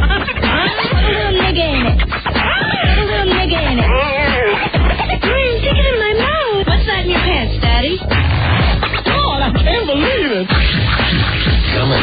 That didn't taste like beer. Shut up, dummy. 1027 WNEW. Paul? Paul? Yes? Have you gotten anything for your mom for Mother's Day? No, I haven't. Well, she's in an iron lung, so I don't think it would really... See there. You might. I never ask anyone that question. Well, it's a Brian Reganism when he goes. You ever see Regan do the bit where it's like you don't walk up to a woman and ask her when's the baby due? Right. You're like because as the word baby is coming out, you want to pull it back. When's the baby due? Baby due. But Anthony, I was fully aware that I had no idea if Paul Mecurio had a mom or not. Well, that's what I mean. You don't say things like that. But it could be a very awkward thing, or it could be like, well, no, I haven't gotten my mom anything. You can't just assume that everyone has a mommy. Maybe he's got two daddies, like the couple we talked to the other day. Paul, do you have two daddies? I do. See? Listen, I got when my mother for my birthday gets me love, I'll get her something. Yeah. Okay. See, I didn't know what he was going to say. No, my mother's alive. My father's dead, pussy. Couldn't take it. I would have done that too if I were my dad. With my mother, you're kidding? It's like hack it. Had a heart attack. Boom. Oh, that sucks. Yeah, but he was a good guy. And are you ready to laugh? I said, are you ready to laugh? I gotta tell you, I have colon cancer. Wait. That's awful. No. All right. Well, what we're getting at is, Mother's Day right around the corner, and we got the Vermont Teddy Bear Company that's helping a lot of folks out. Opie, I'm taken care of already. I've gotten in touch with the fine people at Vermont Teddy Bear, and once again, have sent my mother a lovely Vermont Teddy Bear. Which mother? For Mother's Day. Which mother? Which mother? You got two mommies. You do? I have one mommy. Sounds like an ABC after-school special. I know. Anthony has two mommies. They're dykes. I walked in as they were chewing the rug one day. My mommy, I have one mommy, and I got her a Vermont Teddy Bear. She's got a whole collection now, and every time, like now this Sunday, I'm going to go over, and over there for Mother's Day. She's going to knock, and she's going to go, nobody's home! And she's going to say, oh, the bear was beautiful. Let me show you. And then I'll have to look at the entire collection again. Yeah, she's obsessed with the Vermont teddy bears. She is totally obsessed with these things. She's collecting these things. They're all over now in her room. Mm-hmm. They're just all over the place. And she goes, here's the last one you gave me. I'm like, oh, but then I got to look at every single one. I might stop doing this. No, I'm kidding. She loves Vermont teddy bear. I can't afford those, so I'm getting my mother the Maine teddy bear. It's completely shaved. They're so affordable, Paul. And it has nipple rings. Anyway. Sounds like the guy we saw on the street at lunchtime. Oh, really? Oof. Here's what you do. You call a bear counselor at 1-800-829-BEAR. They have hundreds of bears to choose from. The do-it-all mom bear, the mama's boy bear with the heart-shaped mom tattoo on the arm, even a pregnancy bear. If someone's knocked up, tailor the bear to your mom's occupation or hobby. With the nurse, doctor, teacher, or the gardening bear, Beargram, it's the creative alternative from the usual gifts. Send it to the office. It makes it even more special. And dads, don't forget to get some from the kids. The mother and cub set is perfect. Overnight and weekend delivery guaranteed. 1-800-829-BEAR or shop online, VermontTeddyBear.com. Send a Beargram, the creative alternative to flowers for Mother's Day or graduation. 1-800-829-BEAR. Taxes and Hour by Opie and Anthony. Serving New Jersey, Connecticut, Long Island. This is 102.7 WNEW.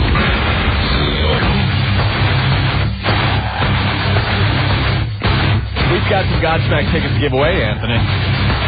Yes. Starting to get concert tickets to give away. Look at that. Nice. Look at that. 212-757-1027 is our phone number. Paul Mecurio in the studio. Hey, guys. Very funny guy. He warms up the audience for The Daily Show. That's where I discovered you. Yeah. You were cracking me up. I went and saw The Daily Show with that loser before Jon Stewart. I discovered him when he was a soda jerk out in Hollywood and said, you'll be a star. You'll be a star. Come into my Chevrolet Camino. Come to the back of my Camino. I'll make you a star. You're going to love this. You're going to love this.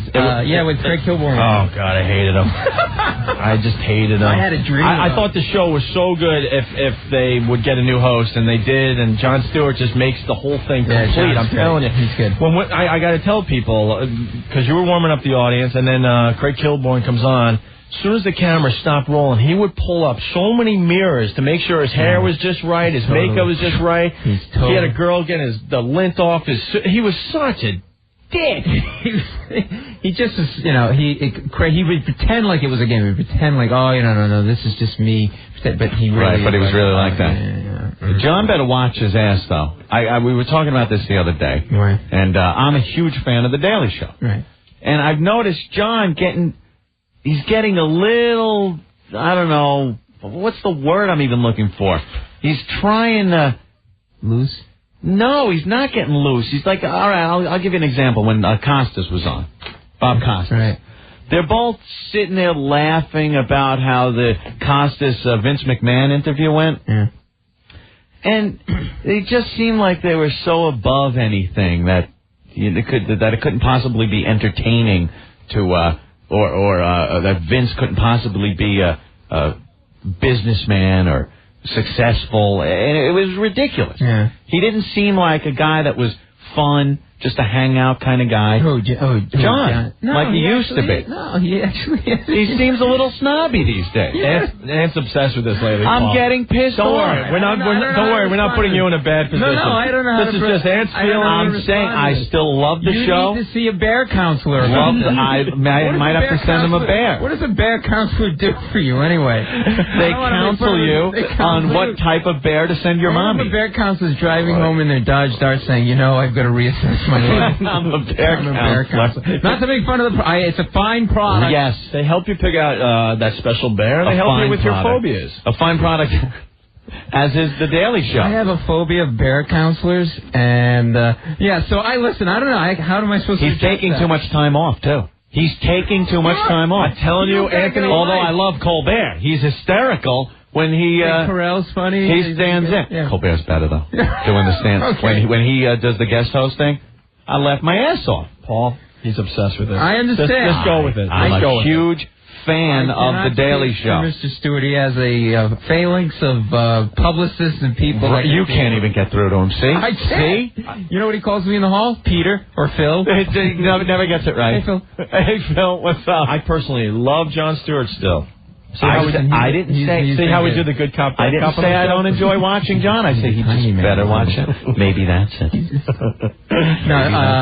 He better start thinking about and remembering what it was like when he had that show that didn't do so well. Now, if he came, if he were to come on the show. Oh, please, yeah, sure. No, if he were, you would totally change your tune and be up and down. Absolutely, yes, I would, because I'm a pussy.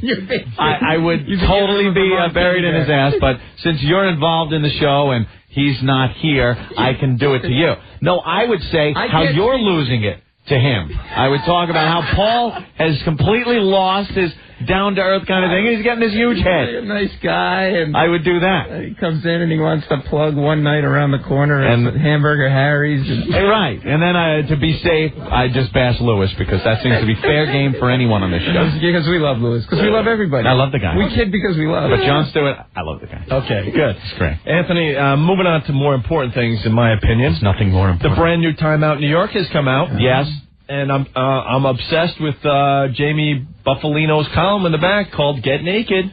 Get Naked. He's a sexpert. Do you read Jamie? Mm-hmm. Do you really? Yeah. I can't wait to get the new Time Out New York so I can go right to the back and then see what twisted questions he's got from his readers. Check out this one. All right. My boyfriend and I have been together for a couple of years now. Is this a guy or a girl talking? This is a regular... a girl. Oh, okay. Regular male, female. You don't know in these days. You don't know. Type of couple. Two daddies. all right, now we got to go off on our tangent again. We're the worst at this, but we'll get to this article in a second. We got ADD really bad on this so show. Do I. Yeah. I do this in my act. Okay. It's fun, though. It is, right? You should see me when I'm having sex with my... Wait a minute, I'm not having sex with my wife. Anyway, go ahead. So we went downstairs to the Brooklyn Diner to get our $50 lunch. Jesus. What, baked macaroni and cheese? We placed the order. We had to put a down payment on the food before and arrange for an appointment day when we were going to pick it up and pay off the rest. Co-sign for your cheeseburger. But we love the restaurant. But we love the place. We just kid around. Joe Torre was in there today, by the way. Yeah, so Joe Torre. Downstairs with his little daughter. I thought that was his date. Oh, jeez. Well, he's a big star. So we order, right? And we're standing outside of the Brooklyn Diner. They said 10 or 15 minutes. And an old gay guy walked by. I got a great rate on my cheeseburger, too. It was a low percentage rate that I got to pay off. And it should be done in 3 years. Did you get a toaster with it? Nothing. Believe me. A blender, nothing? So old gay guy walks by. Old gay guy. Wait. No. He's not doing modern dance. He's doing 30s Jimmy Stewart dance. 30s. From That's a Wonderful Life. I don't know if that made the air, unfortunately, and that was very funny. Oh, my God. Can't say that? Check out the Daily Dump Sheet on FoundryMusic.com to read what you missed. The B part of BJ. Oh, okay. Yeah, that's kind of a rough one, but... Just use a code word. All right, okay, I'm sorry. Hummer?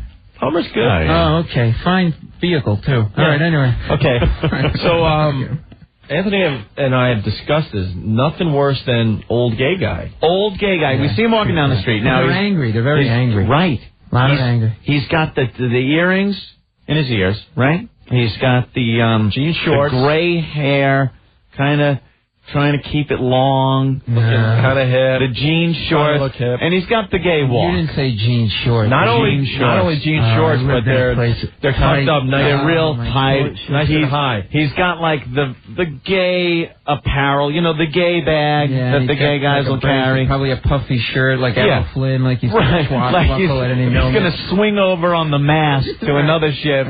Those guys have so much anger in them. Oh yeah, because there's one in my gym like that. Old gay guy. Old gay guy. He's like 50 years old, and he's a gay guy. Now, gay is meant for the young. We were talking about this. We're like, because we see him walking by, we're like, there's nothing sadder than an old fag. Yeah, I know. Because the gay life, you think of, you're out clubbing it. You're picking up another gay guy. You're slamming each other in your butt. Right. You're just completely out of control, full of energy and and you're just slamming each other. Caressing each other. What's your famous quote, Anthony? What? Which one? Butt sex?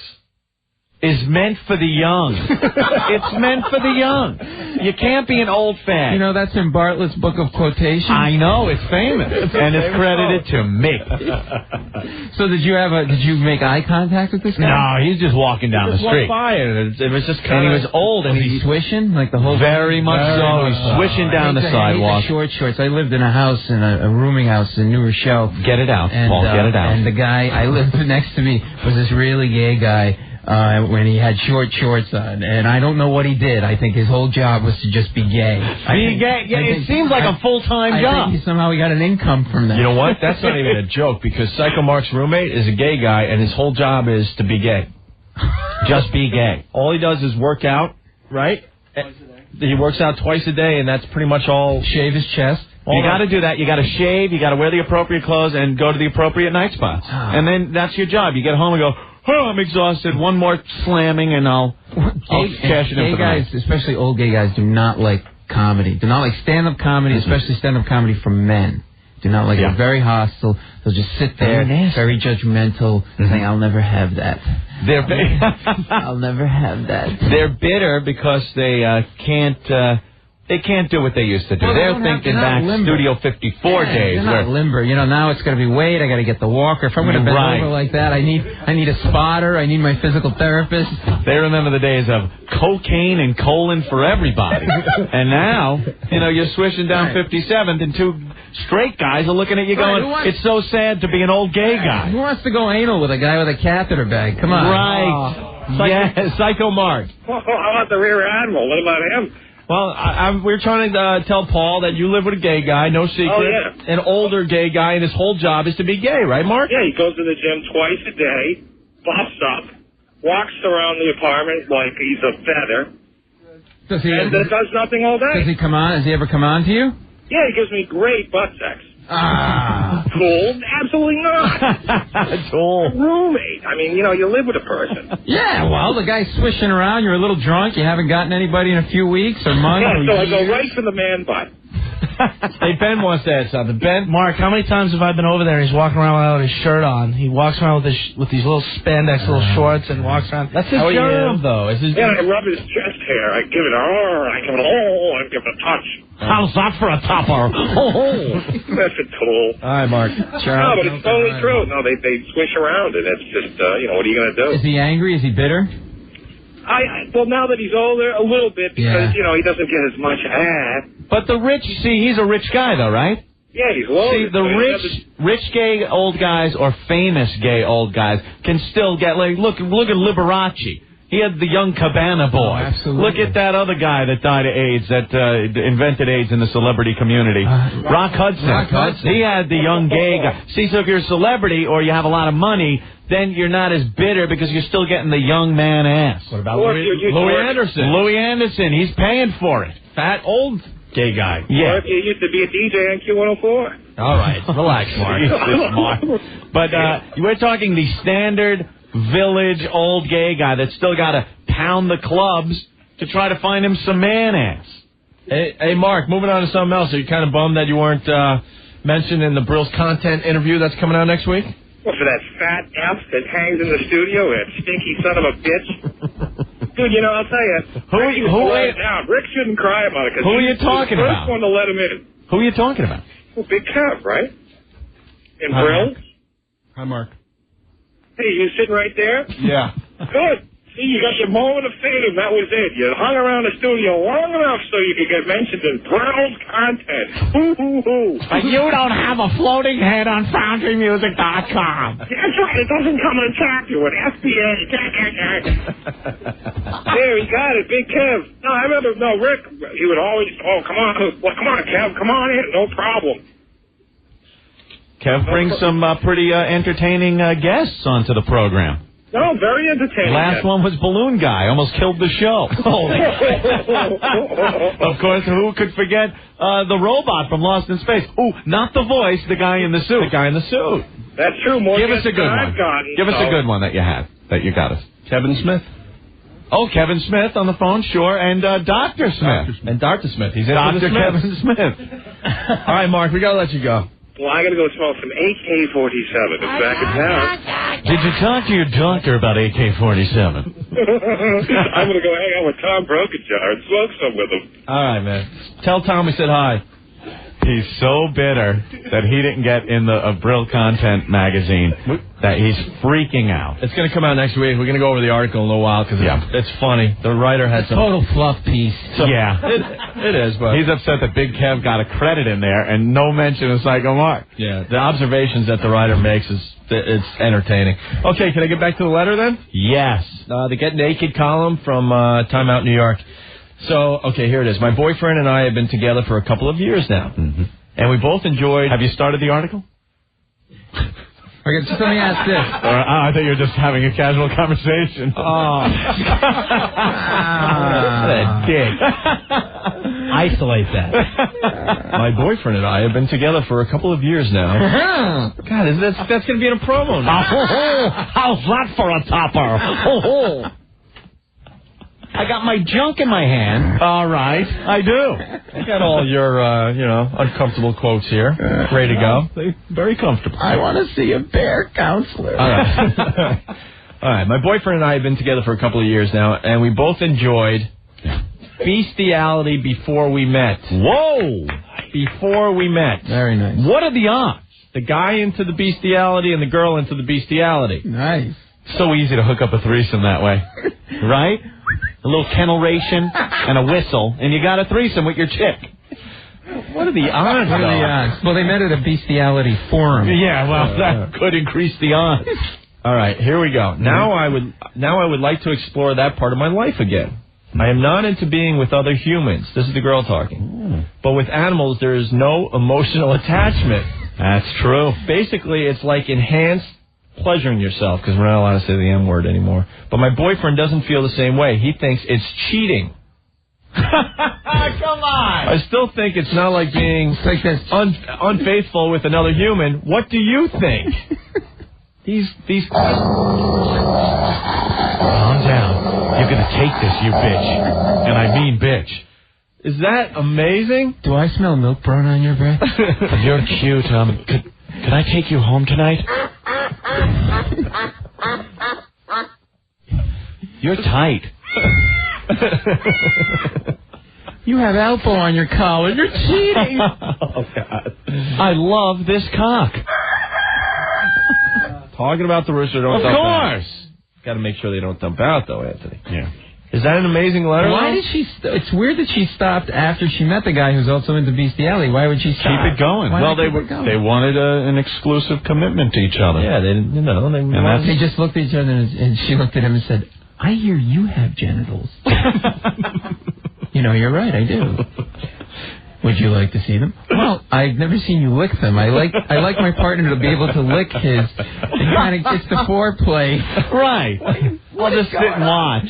And how do you hook up and then finally discuss that you liked it? Like, who was the first one to break that ice?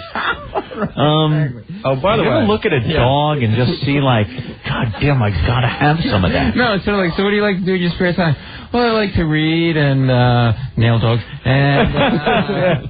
I like to F chickens. It's fun. We saw that video. Oh, the German chicken effer. You know how I like my chicken? On my penis. We watched this video. We watched the video. It was from Germany, of course.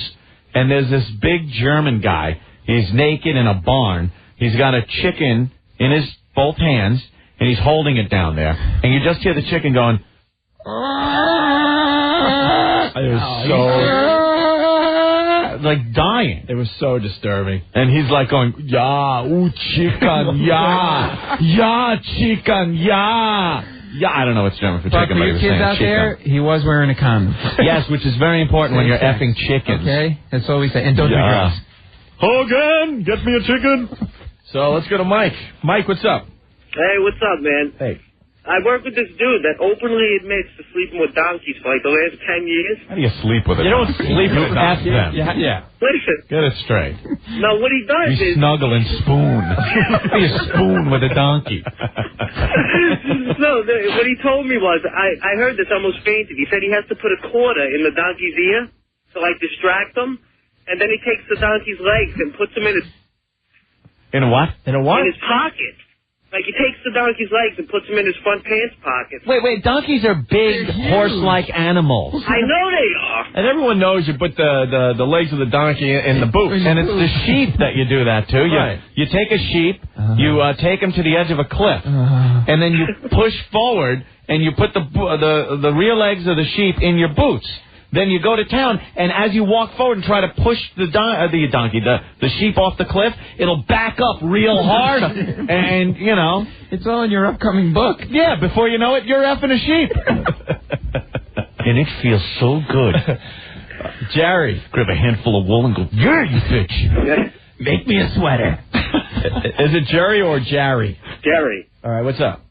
I just want to know if this Beastiality chick ever gets crabs or maybe lobsters. Have crabs. She does. You can have crabs and get crabs. But the sick boyfriend thinks it's cheating. Mm-hmm.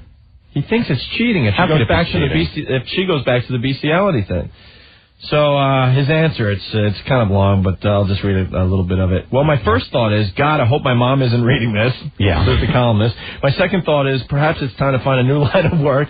And my all-important third thought is, please, in the name of Jane Goodall, let this be a completely fabricated letter. And then it just goes on that cheating is like when there's an emotional detachment from your significant other. And that's what. But could you imagine them in the park on a Saturday with all... It's like going to a strip club. Want to go to a strip club? Yeah, it takes you to the ASPCA. Yeah, just take it to the shelter. You have to break in with dollar bills. Yeah, they're in cages. Come on, you little Cocker Spaniel. Come here. Oh. Don't toy with me. Don't toy with me. I'm going to the park. The guy who runs the kennel comes in and he sees like this Cocker Spaniel. The collar's got like $400 bills sticking stuck in his collar. You're hot. Why is this animal sticky? Hello? What's the preferred animal of someone into bestiality? Like what would be like a dream animal?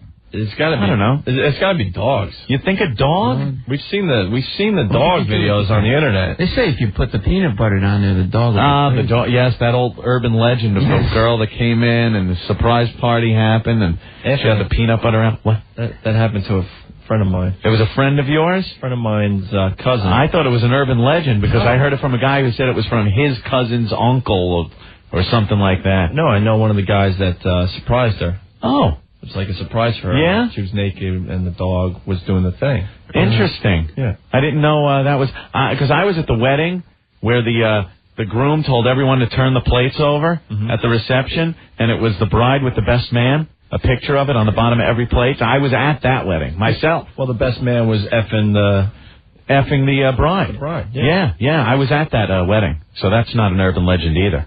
Just like the peanut butter one. Who believes that crap? She found a dog swimming in the oceans off of Mexico. Wondering how the dog got 20 miles out to sea, she nursed it back to health and brought it back to her home in Iowa.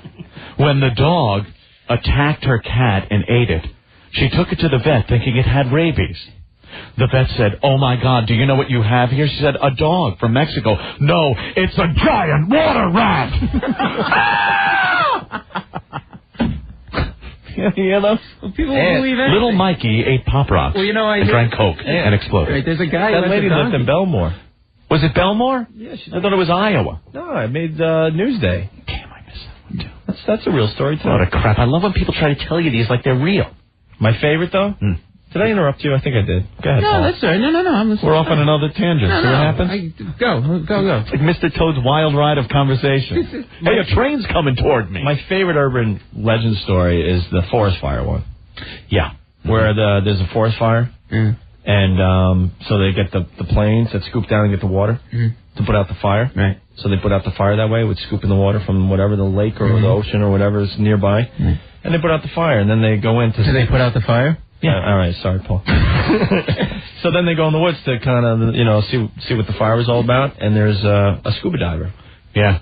Found dead, not burnt or anything. Still in his wetsuit. That doesn't happen. And he was dead in the forest. And they It's reported as a true story. They determined that the plane came down, picked up some water, scooped him right up, dropped him on the fire, and he just fell. When he's in the plane on the way up, he's got to be saying to himself, "Oh, this is just great. What is this?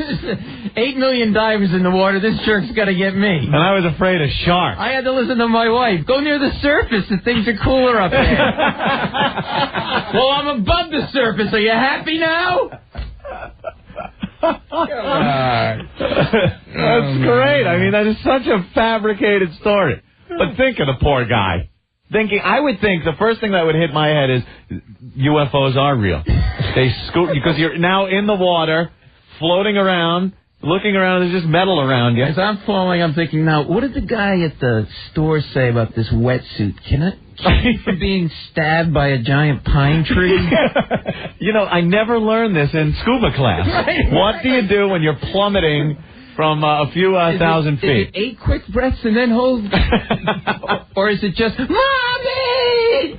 Look, my depth gauge works as an altimeter. It's in the negative territory. Hey, I can see my house from up here. And it's burning. And I'm so effing dead. Maybe if I flip with my flippers real fast down. No, this is not working. I'm definitely keeping my mask on. Because I want shards of glass to go into my eye. At least I won't drown. I got plenty of air.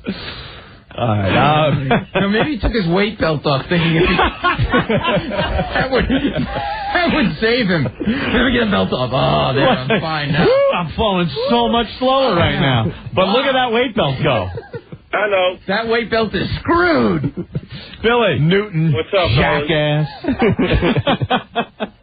What's up, Billy? What's going on? I got a funny story for you. Yeah. Mag's girlfriend, all right, tells me how when she was younger, her and her friend would lay in the bed, and they'd have the neighbor's Doberman come over and give fellatio to both of them. Nice. And she said it was the best thing she's ever felt. She likes the German? She liked the German Shepherd, fellas. Good. All right, Billy, thank you. I don't know. Hey, it was bad. I'm not into the bestiality. No. Call me weird. It's that whole thing, like excrement on the body, like that whole, like, yeah. It's like sort of at one point, it's like seeing the videos on the internet are what? Interesting. What? We saw one with a bestiality one. Yeah, Dalmatian or something. I know there's one out there. It's a favorite. It's an oldie but goodie. It's called Horse Gag. And all you could say is the girl at one point sounds just like this. Yeah.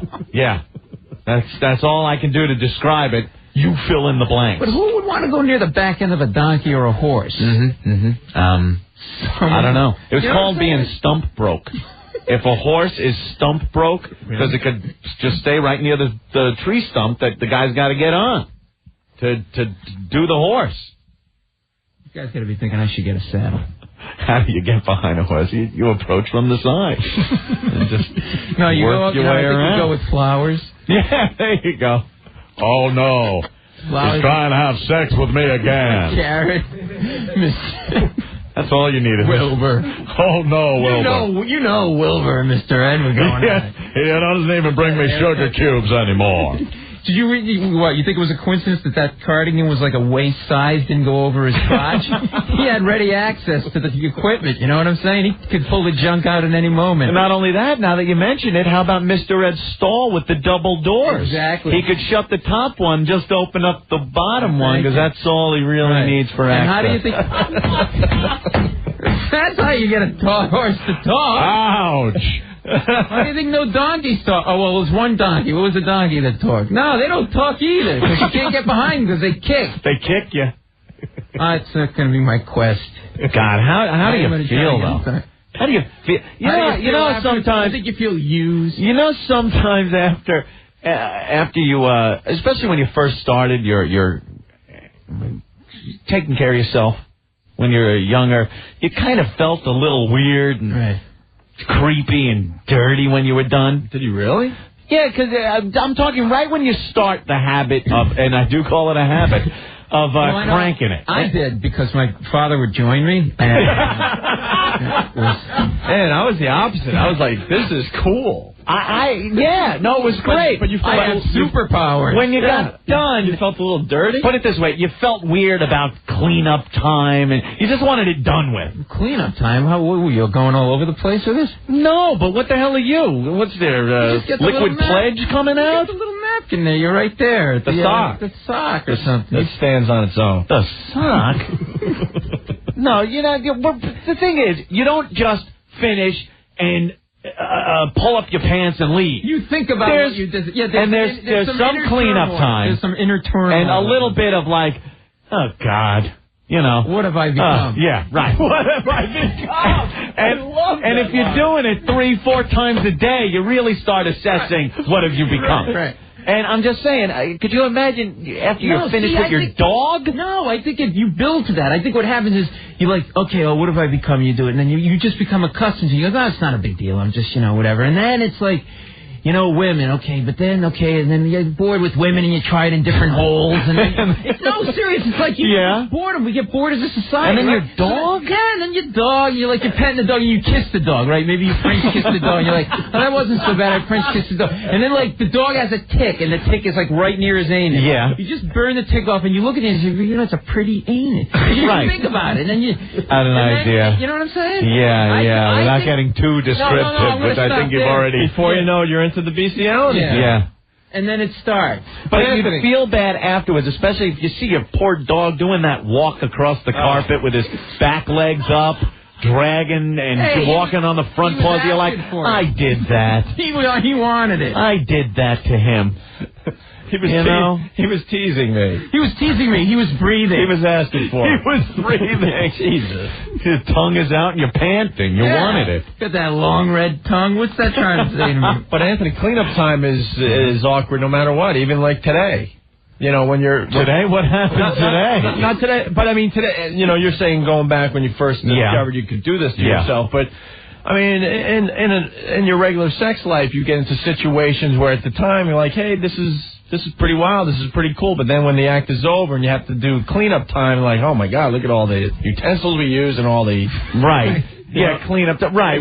It's always a little weird, is what I'm saying. Like cleanup time when you, take care of yourself. When you take care of yourself. Like you've got manpower cleaners coming in, 4 guys with shop bags. Hosing down the place. What are you, fire hose down there? I'm just talking, it's just your basic cleanup time. Right. You cannot finish, I don't care who you are, and have everything just end up in your, like you said, your napkin or something. There's let's say, okay, let me just make an analogy quickly. I'm going to change the subject. When you're just about done with the toothpaste tube, right? And there's a little left, yes, and you got to just squeeze that last bit of toothpaste out. All right. Now let me get back to what we were talking about. The cleanup time is so sick because there's certain things you got to do to finish the cleaning procedure. Kauai, the small island. Yeah. The little island of Kauai. You got to get that done with. I got to tell you one thing. Can I tell you one thing that I found in Vienna? Or you got somewhere else to go with? No, because we know we have to get you out of here anyway. So I got time actually. They just called and said I got some time. Oh, perfect. So, but if you got something, we should take a break. If you have time, if you don't, we'll continue. All right, we'll take a break now, and we'll be back with Paul Mecurio from the Daily Show. Very funny guy, obviously. I can't go one afternoon without spanking my junk. Okay, terrific. And Opie, Anthony, 1027 WNEW. Anthony, Pinnacle Horny Goatweed. We were talking, because now we're in this whole conversation about bodily fluids. Right. And where they end up and cleanup and stuff. And I just brought up the, what the hell, I don't even know what it is, but in the bed sometimes after sex, it's like there's someone crumpled up a Lorna Doone cookie and kind of just, it's like, I'm disintegrating or something. Where is that coming from? Who are you having sex it's like with? There's a Lorna Doone. About? Maybe there's a cookie in my bed. What are you? I don't know what happened. Are you dispensing cookies from your anus? I'm talking about a full Lorna Doone. Hang on a second. I'm taking a few crumbs from a Lorna Doone. Bend over. I feel like a lady finger. Come on. I think it's like dry stuff from the You think it's dry? Things kind of dry up in the process. and then they crinkle off. You know what it looks like? It looks like when Paul's looking at me like he just goes, what the hell are you doing? Are your nipples dripping something? It's like you have leaky Not nipples. today. It's like when you put Elmer's glue on your hand and then you wait for it to dry and you start rubbing it off. Good. But that's great, but the glue came from somewhere. What's the source of the cookies? Still under investigation. Elves. Yeah, look, you want to make your own fluids. Pinnacle horny goatweed. That's right. Huh? They were featured on the news last night. You be leaking like a wacky water weasel. Might not sound serious, but the stuff's for real. It's horny goatweed. It's the name of the herb. It comes from China. Been used for thousands of years. Pinnacle horny goatweed also contains exotic botanicals. Helps enhance your sex life. And if you're stressed out, you're under too much pressure, or just got to add some spice to your sex life, get your ass down to GNC. Get some of the Pinnacle horny goatweed. Call them up 1-800-899-5323. It's great stuff. A lot of people have used it and say it increases their sex drive. Yeah, it's the single most potent and thoroughly exciting herbal supplement you're going to try. Pinnacle horny goatweed. It's been called the ultimate sexual potency supplement. Go down to GNC, get some, or call them up 1-800-899-5323. 1-800-899-5323. Pinnacle horny goatweed. Get some today. Tomorrow, Opie and Anthony's Wow Road Trip on WNEW. Pinnacle horny goatweed is the official sponsor of tomorrow's Wow Caravan. See you on the road.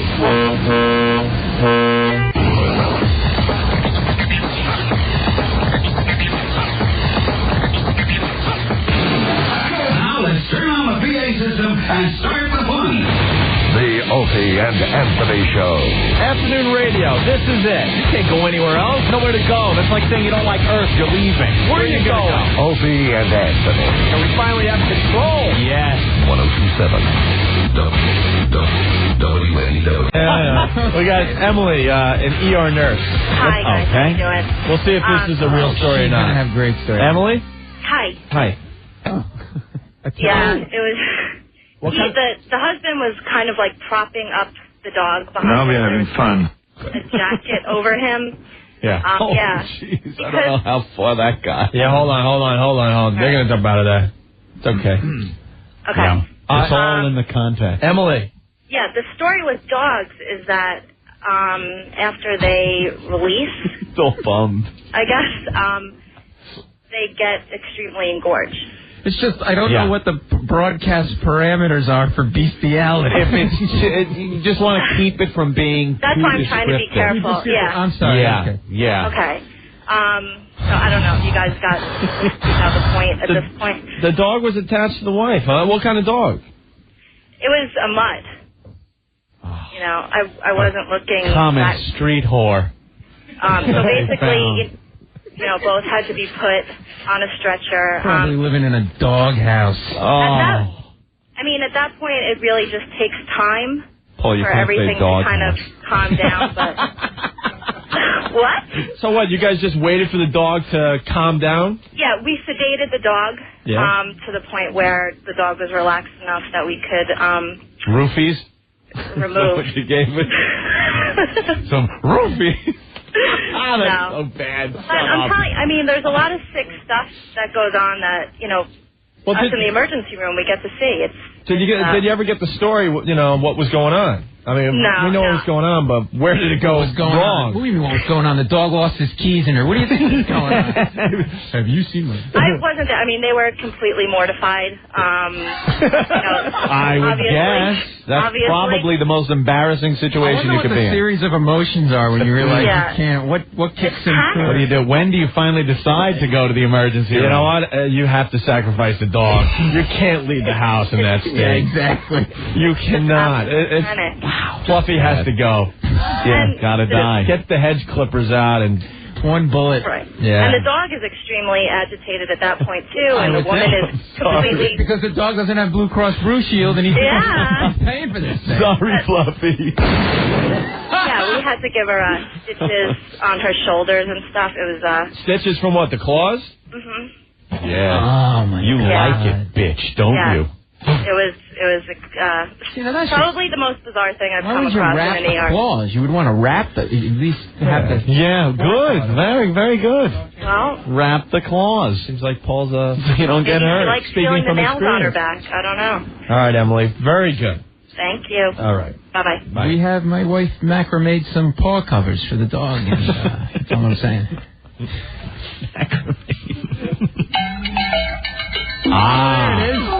Here's someone that's in a little bit of trouble. Poor bastard. Don't go to bed with no price on your head. No. Don't do it. Don't do the crime if you can't do the time. Yeah. Don't do it. And keep your eye on the sparrow.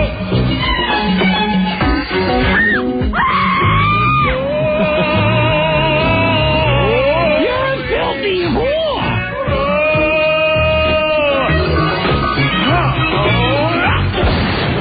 Don't do it. Where can I go where the cold winds don't blow now?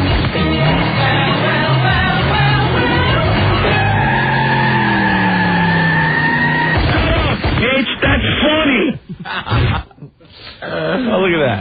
Well, Opie, on the Robert Blake front, it seems that a Los Angeles TV station reporting Robert Blake is the main focus of the police investigation. We said that as soon as the story broke. It was obvious, right? He's got an OJ thing going here. Yeah.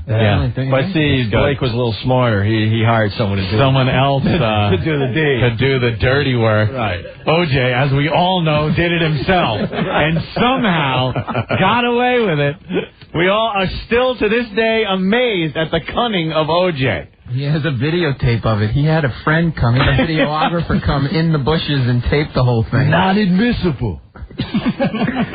But you look at the OJ thing and how sloppy and shoddy this murder was. The Marsha Clark and this guy Darden are around and making money and TV or whatever. It's just like they should be shipped out of the country. They should be sterilized. Losing that case. How do you lose that case? It was the most. It's not like he planned anything out. I mean, he was pissed off. He got himself a sweatsuit and that hood thing, a knife, and hacked two people up and left more DNA interspersed where there's no possible way anyone else could have done it. And I'm home free. Bruno Mali, I only own that pair for a year or two. He left OJ cufflinks, his social security card. Everything. I don't know. We can't nail this guy. I wrote in blood, OJ was here. We need Beretta for this. Or at least the parrot. She was bludgeoned over the head with a Heisman Trophy. Is that? I don't know where you got it. The real killer. So what's any more details on Blake? What do we got today? Anything? Well, she's in the car. He's in the car, honey. I gotta go in and I left my. He left his gun. In the. Left my gun. I just picture him bumbling, like flipping the gun in the air and going, oops, and dropping it under the table and oops, and then just eating a spaghetti and leaving and go, I forgot my .44 under the table. He had a .44, which is a large weapon. I think when he gave him his salad plate, he actually gave him his .44 at the same time. The waiter. Maybe that was it. Maybe that was it. They thought it was a utensil or something. .44 is a pretty big weapon. It's not like a little throwdown that you might have or something that you might lose under the table. Not something that Jim West keeps in his boot. When he's right. A little Derringer or something. Exactly. No, it's a big gun that would probably go clunk when it hit the ground. Exactly. You can't miss it. You probably need to move the salt and pepper shaker off the table to make room for the gun. Just to make room for the gun. The hand cannon that Dirty Harry used, a .44. She's sitting there, okay, you go get the gun. I'll stay in the car with the leftover chicken cacciatore. Right. Did you see the sign of the place they're in? It looked like the Tellos. The lowest end some dive restaurant that he's been going to, from what I hear, for about 20 years. Like, the amount of cooking involved is opening up a can of Chef Boyardee in the back. Okay, ding ding, number 7. Any food that comes out in the shape of the can it was in. Right, exactly. Great food. Right. The Tellos, I think it was. Great food. The cranberry sauce. He's not taking the lie detector test. Yeah, he's not taking that. And his lawyer has gone into this attack mode on the girl, on the dead girl. He's now saying that she was a despicable woman, which she was, if the facts are true. She bilked a lot of these old guys out of their money, and she was obsessed with fame and she famous continued people. her business after she married him by still sending out naked pictures of herself to lonely men. A lonely man. But like they were old pictures, so she looked hot. She was a real pig. No, they weren't even pictures of her. Oh, she was sending out pictures of other women saying it's her. Hey, there you go. Passing it off as that probably never happened. She was not. Just like internet pictures of, hey, this is me. Yeah, sure it is. Let me put it this way: she makes Shantae Kimes look hot. A Shantae Kimes joke. Nice Holy reference. Jesus, Palomino. Bravo. Yeah, but it's looking real bad because, like I said, his lawyer went into this mode where he's attacking the girl. He's not taking the lie detector, and his stories are a little shaky about going in and getting the gun. And then one of the owners of the restaurant says he came in all nervous and stuff, right, and freaking out. Down 2 glasses of water as he was sweating, and didn't recover a missing weapon, and then went outside, saw that his wife was shot in the head, and then freaked out, ran across the street. But things just don't quite add up. So there's police at his house taking stuff out of the house, and they've impounded the vehicles from the house. And the vehicles, always an important part in celebrity murders. Who could forget the Bronco, by the way, that had everyone's blood on it involved in the murder, was parked in front of O.J.'s house Hitler's with blood O.J.'s was on blood. Like everyone that's ever been involved in murder. No, there's a 8 billion to 1 shot, it ain't me. Sacco and Vanzetti's blood were on it. Wow. Just a reference man today. Yeah. Listen, let's step back a minute. Robert Blake has not been on the air in, 25 years? Yeah. You know, I don't even think they had residuals back then. Why is he packing such a big piece? Who's coming after him? What does he have of any value? He's saying that he got the weapon because his wife was getting death threats from her shady past. But now people are also saying that there weren't any death threats or... I got the gun because of my wife's death threats, and because I was going to kill her. There was 2. Kill her. I'm thinking he was supposed to go into the restaurant, say he forgot his gun. If he did pick up his gun, he left it there on purpose. Right. He goes, I forgot my gun. Let me go inside. It's perfect now for her to get shot because he doesn't have his gun with him. Right. He's supposed to go in, get his gun. That's where he drinks his water and stuff. Come out after she's shot, and then as the guy that killed her is getting away, he fires a few in the air looking like, hey, I'm trying to save her. He fired some in the air? No, he didn't go out. He pussied out. Beretta pussied out. He stayed in the... Supposed to make it look good, like I'm going to come out, start shooting at you, but I'm going to miss you. Wouldn't that be perfect? And then you go, oh. It makes perfect sense. Now, I got powder burns on my hand, but I was shooting at the bad guy. I'm shooting at it. It covers him totally. So he goes in 2 glasses of water, he forgets to come out. He forgets to come out, or he's too scared to come out because there's a guy that killed his wife out there, and he knows it. Just don't shoot over my head, okay? We'll both get through this. And then if that don't work, we'll take her to Bill Shatner's swimming pool, because that's another great place to kill your wife. Yes, it's perfect. What a great run, is it?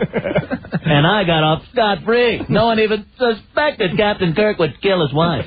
Listen, you need Columbo on this, doesn't you? Yeah, we already went through that route. And there's that, you watch Columbo, and you see, like, crimes being solved where the celebrity criminal just planned this murder out meticulously, and he gets caught because Columbo. Yeah, pardon me, one more thing. The window. Why were there footprints beneath the window if no one came out the window? And then the guy's always got to be a smartass. He should just go, hey, Lieutenant, I don't know, figure it out. He goes, elementary, Lieutenant Columbo. Of course the gardener was out there. The gardener, I should have thought of that. And before you know it, the guy just effed himself by talking. By the way, Columbo had sex with his dog. Did he? Bestiality. Bestiality. I would just pop my eye out. What I used to do as far as bestiality's concerned. Remember I had that bloodhound in my old car? I think her name, what was her name? Her name was Jody. Hua. Jehoa. It was a Hua. I think she was. Were you with someone last night? So I would go with my bloodhound. And what I would do is I'd put a little Alpo in my eye socket. And before you know it, my bloodhound is pounded on it like it's a pretty Peppy the Poodle. Because I love getting skull-effed by my bloodhound. He's doing it so hard I can see spots out of my eye. It's It doesn't wonderful. have an eye. It's a slight pain, but it's a good hurt. It's a good hurt. You gotta it work clears for out the sinuses. Actually, I put sausages and bacon strips. And he goes, I can't believe it's not bacon. He goes, it's bacon. And then later in life, you had to put cycle 4 because the dog got older. Yes. And I also like putting a milk bone in my A. By A, I'm saying because I'm on the radio. Hey, Vinny. Vinny, How you doing, guys? What's up, Vinny? Hey, did you guys see in the New York Post the Page 6 cartoon this morning? Oh, yeah, that's It's great. It's got a picture of Robert Blake with his arm around O.J. and the lawyer's saying, we got an airtight alibi. And they got O.J. I was with Robert Blake that night. No, but was he with J or was he with O? Yeah, because O.J. said there were two killers, so Right. He'd say it was O and J. Now, O didn't want to do it, but J is very angry. I think the two of them are going to go out and start looking for the killers of each of their wives. Right, that's what I thought when Robert Blake hired a private investigator to look for the real At killers. least with OJ, you get great shots of her wife, like at that football game with the thing. And the thing. But this one, it's this like one's just a slob. Oh, it's like looking at my mother in a house dress when she just, you know what I mean? It's not as tragic when they're not attractive. No, exactly. We're a horrible society, aren't we? You have no value as a woman if you're not attractive. Yeah. Do you think? Because think about it. As far as any murders go or anything, kids are being killed all the time. Why was the Jean Benet thing so tragic? She was a hot little bitch. That's why. And she wanted it. Oh, that's awful. It's not awful prancing around in that. It's called dark with humor. The thing and the hat and the thing and the heels and I'm a little teapot. Yeah, get in here and talk to the dog. Don't start with me on that. The little cowboy outfit. She wanted That's just out of a Victoria's Secret stripper catalog. But you know something? But I'm just what I'm trying to point out here is how we are as a society. We don't really care if there's ugly innocent children being killed. It's the cute one. Look, the Jean Benet thing was huge. Right. What are you, Charlie Rose? It's her fault. She was such a little hottie. Paul looking at me in utter terror. She must have been. I can't believe. She must have been tight. Oh God! Jesus, Paul. The inappropriate belt. All right. I'm sorry. But yeah, because Robert Blake's wife, it was Robert and Blake. Two people. Now, Blake is bad. Blake always bad on soap operas. Anyone named Blake is a bad person. But, I'm going to blame it on Pedro Guerrero because he does the cocaine. Mike's got a good observation here. Mike, what's up? How you doing, guys? We're having fun today. Paul Mecurio is really helping us out today. Really good show today. Perfect foursome. Perfect foursome. Robert Blake, O.J., William Shatner, and Robert Wagner. Oh, Wagner, yeah. They can go.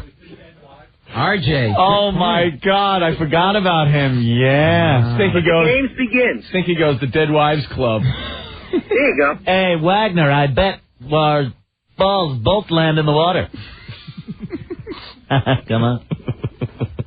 I heard in the Shatner's drink again. wife killed herself because he started to sing what's that Elton John song that he did? Remember he did that? Oh, yeah. Because I'm a rocket man. Rocket man. I'm a rocket man. And that would have been funny if And I I had, think if it's I had- going to be a if I long. had the exact reference. Right away. It's Right all away. in the Yeah. timing. It's called Comedy 101. It's on the timing. Actually, I was going to pay an alien to do it, but he wanted too many quat loops.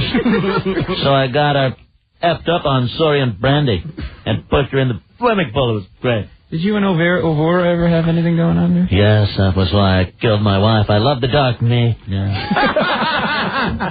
Spock, get me a Negro. We got to take a break. We're so effing late. Yeah, wow. Look at the time. I'm going to split.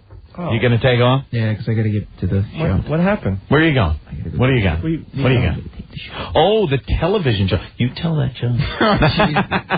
I thought we were all gonna just kind of hang and stuff, but He's got that show to do. Some show on Comedy Central. I think I have to broker a truce here between you and... No, there's nothing. Yeah, it's one of the. It's just a tense situation right now with me when I watch. I don't know what to do. I enjoy the show so much that I don't want to be tense when I watch it. Why don't you come over to a taping again? I think I will. That might help. Have John call the show and talk to Anthony about it. Yeah, John could call up. I heard, did he quit smoking? Yes, he did. I see. Now, somebody said he quit smoking, and he might be a little on edge about that. No, he's fine now. Is he having sex with his dog? Because I heard that's a little stressful. I don't. When the dog is doing that.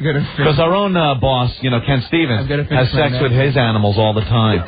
Just because I saw you a little nervous about talking about John, because he's like the boss and everything.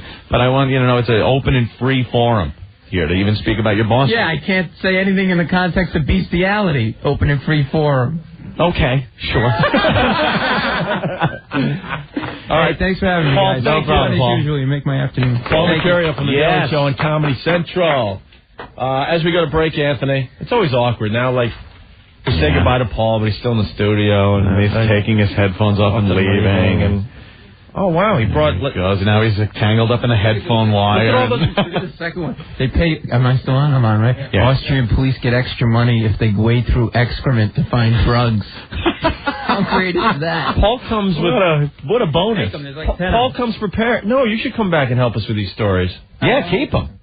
Girl survives blood-sucking attack by 150 ticks. Yeah, 150 ticks? That's natural selection at work. You should die from that. How do you not run away from ticks? It's like a slug is coming at you. Oh, no! A slug! I've got to finish my 8-course meal, have a manicure, and work out. Oh, no! It's like that scene from Austin Powers. Yeah, with Steamroller. Oh, no. How the hell? She's riding. She's on a bike. That's natural selection at work. You should not. Ticks should not have. What kind of ticks do they have in Austria? Like big German ticks. Oh, I say, come and get you. Goose-stepping ticks. Blitzkrieging ticks of the Luftwaffe. And then she was riding through a field and they attacked her. They parachuted in. Death from above. That and the scuba guy fell on her from the air. And the next story, police paid extra to strip heavy corpses. Yeah, that's in Vienna. It says Vienna, right? Yeah, Vienna. You got to go to Vienna. They pay the police extra to have to strip fat dead guys. Nice. And tell them, look what they pay him. They pay him $21.79 extra. $21.79. $21 extra. Hey, look at that. $21. That's gonna get me a full suit of clothes at Filene's basement. Stop with that money. And then they paid them extra because they were complaining because they had to go through the excrement to find drugs. Drugs, sure. They're paying them extra to go through and do the thing. And how much is that about? I think that's also $21.79. And the $21.79 rate, where you get a really fat guy who pooped all over himself and then before he died. You're taking the little lady out for dinner. $43 or so, somewhere around there. Don't worry about it. This whole meal is on a big fat dead guy with poop on it. Don't worry about it. Go crazy. Anything you want on the right side of the menu. Any appetizer. All right, Paul. See you guys. Thank you very much. Thanks, Paul. See everybody. Paul Mecurio. Say hi to everyone at the Daily Show. There he goes. Funny guy. He's really funny. Yeah. You guys are killing. There he goes. We should clear the phone lines, Anthony. Mm-hmm. Got some tickets to give away if Stinky could do that. We're going to come back. You think we have time to talk about the Bros Content interview real fast? Yeah, I think we should cover that, sure. All right, we'll do that. But first, we got a pair of tickets to see Godsmack and the Deftones at Jones Beach on Saturday, September 1st. You win these tickets before you can buy them. Tickets go on sale this Saturday through Ticketmaster and the Jones Beach box office. 12th caller gets a pair of tickets. Godsmack and the Deftones, Jones Beach, 212-757-1027. Opie and Anthony. Bunch of ladies going, you guys are really funny and stuff, but you guys take it too far to the point where I literally get nauseous and sick listening to your radio show. Go take a Midol. WNEW. Anthony, really fast, we're going to play What Do We Learn today on the show a little later. But Swifty writes, I learned that Opie's sports team curse is so powerful that when he said he was rooting for Toronto, even the Raptors and the Blue Jays lost last night. Go Devils. Back to you, Rusty. Yeah, this sports curse I have going on is really creepy. You killed the whole city. Jesus. Every sports team in Toronto lost last night because I said go Maple Leafs.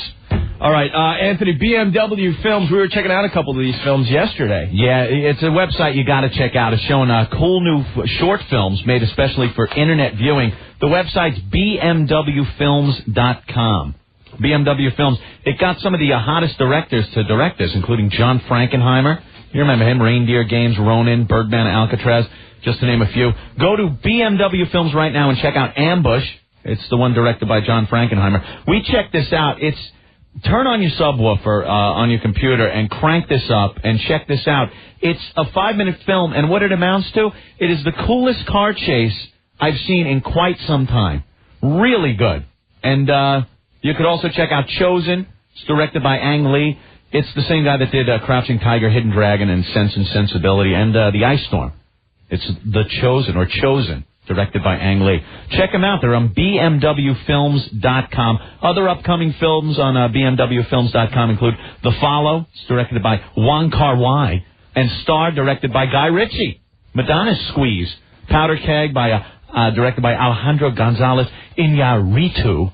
And cool films, hot directors, and everything on bmwfilms.com. Tomorrow, Opie and Anthony's Wow Road Trip on WNEW. Anthony from West Orange writes, we're talking about Robert Blake a little while ago. Robert was in the restaurant dropping his gun, and Blake was shooting point blank into a car. Anthony, Sam Adams. What? Oh, look at that. Oh, I'm sorry, Opie, I didn't hear you. I was away from the mic drinking a Sam Adams. What were you saying? What a coincidence. Why? Don't tell me it's a Sam Adams spot. Yes, it is, Anthony. Sam Adams. Which means legally you're allowed to enjoy that fine Sam Adams live on the radio. The only reason I'm drinking it. Of course. I'm waiting for the heroin sponsor to start so I can start booting up and skin popping. We get to know our clients here. Yes. Our sponsors, sure. Summer Ale is out. Yeah. Sam Adams. It continues to show the world how great American beers can be winning awards in the recent international beer competitions. Sam Adams' passion and independence in brewing continue to set it apart from other beers of the world. Show your support for the independent thinking everywhere. That's good. That's a good beer. Show your support for Sam Adams. And judge for yourself what a world-class beer should be. What have they won? Let's see. I won the Beer of the Year at the Helsinki Beer Festival in Finland. I was drunk there. 5 gold medals at the New Zealand International Beer Awards. I was hammered. And I remember being S-faced as I won 2 gold medals at the International Beer Competition. Where was that? London. I don't even remember being there. Sam sold in 19 countries around the world. Won more than 200 international awards. 2 in the last 2.5 years. More than any other beer on the planet. And more than any other beer in history. Oh, my God. Sam Adams. Opie. I feel like being an idiot. And Anthony. I like the illiterate, ignorant type humor. You're definitely brain damaged. I have no idea. Darwin's theory, survival of the fittest, you should not be alive. Anyone else getting dumber in here? 1027 WNEW. Opie, breaking news. WWF drops XFL. WWF Entertainment is discontinuing its professional football league, the XFL, after only a year of operation. The company said today, the additional investment needed to further develop the league was not worth the potential return. That is it. End of story. No more XFL. History. That's it. Bye-bye.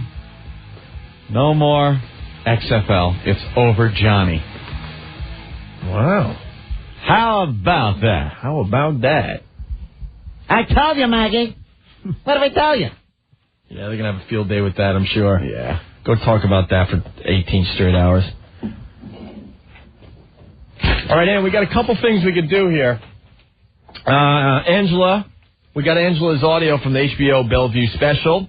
Yeah. And we got this article that's coming out in Brill's Content next week.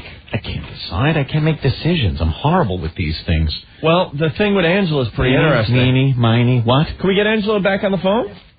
We might have to go with Angela. All right, we'll go with Angela. Because this is a breaking story, really. Breaking news. We've been talking about the HBO Bellevue mental wing story. You know, it was on documentary. It replayed last night. And we had a lot of fun with that. And one of the girls, Angela, called our show first thing today because she heard we were talking about her. She didn't like the way she was portrayed, and she said she's not a nut. And then she gets on the phone and proceeds to show that she's not a nut. Yeah, we were expecting her to be drooling or something. Yeah, she was the one that was dancing around, crying, missing her daddy. Right. She broke into spontaneous happy birthday song when the woman with the taped up glasses started to lose her effing mind. And she was the hot one. Yeah. She was the hot one on the special. Yeah. Now, she claims that she didn't know what she was doing, had no idea that the cameras were rolling. Right, Angela? Yes. Signed a release, but she was under the influence of all kinds of drugs at the time. I don't know if I signed a release. I don't remember. She doesn't even remember if she signed a release or not. And she's being portrayed. If you're in an HBO documentary about Bellevue, and they only feature, 7, 8 people in the whole thing, and you're one of them, it's kind of telling me that, God, you are like really a nut in Bellevue if they're going to focus on you. But it turns out she had a little bout with depression, and she checked herself in, and they medicated her, and now, this is 2.5 years later, she seems fine. And she had no idea she was going to be on HBO. Her friends called her up and said, Angela, guess what? You were on HBO last night after The Sopranos. What? And you really had no idea, Angela. Yes. Oh, hold on. Let me just lower this radio. Hold on 1 second. Yeah, the delay will drive you insane. Oh, sorry. Yeah, she's going to think there's extra voices in her head with that delay. I'm hearing you guys in my head. Yes, go ahead. Yeah, that's a delay, Angela. I don't want to freak you out, okay? Sorry. You're going to hear things over and over again. Yeah, I just lowered it, yeah. All right. Yeah, you really had no idea that they were filming you when you were in there. Not at all. I was very shocked. All right, well, as promised, we found some segments that you were in. Okay. And we got the audio, and we want to get your reaction live on the radio. Yeah, we'll just... Okay. And she says she's going to be suing HBO. Now, this will probably be weird because you don't remember any of this. Nothing. That's got to be weird when someone plays Even when you let me hear that little segment of me singing Happy Birthday, I don't remember that. Is it strange, though? You're like, oh, my God, I don't even remember. Yeah, it's almost like it's like, like if you're drugged up or something and somebody drugs, you just don't remember, Well, we'll have to talk to Psycho Mark about that later. It's almost like being drunk and having a blackout. Right. And you don't remember what you did. All right, Angela, this first clip is you with the doctor. Marijuana's the bomb. All right, here it is. I was very violent to everybody. Because I thought they were going to rape me and this and that and everything.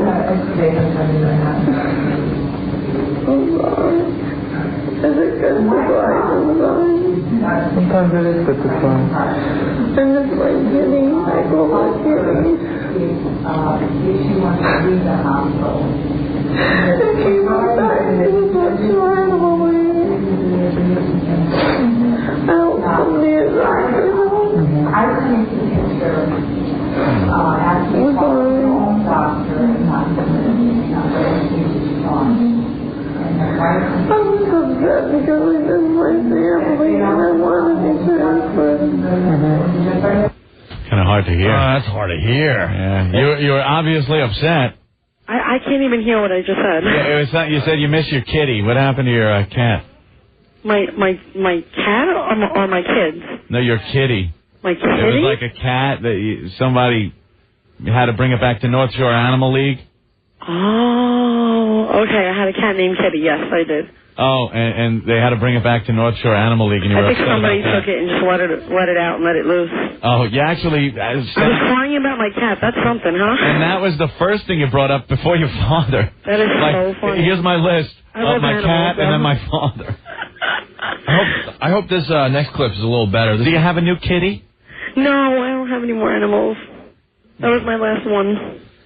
Well, I hope this next clip is better. A little better quality. This is Angela talking about your dad. Okay. All right, here we go. My father. He died right in front of me. He had a heart attack, and I didn't know CPR at the time.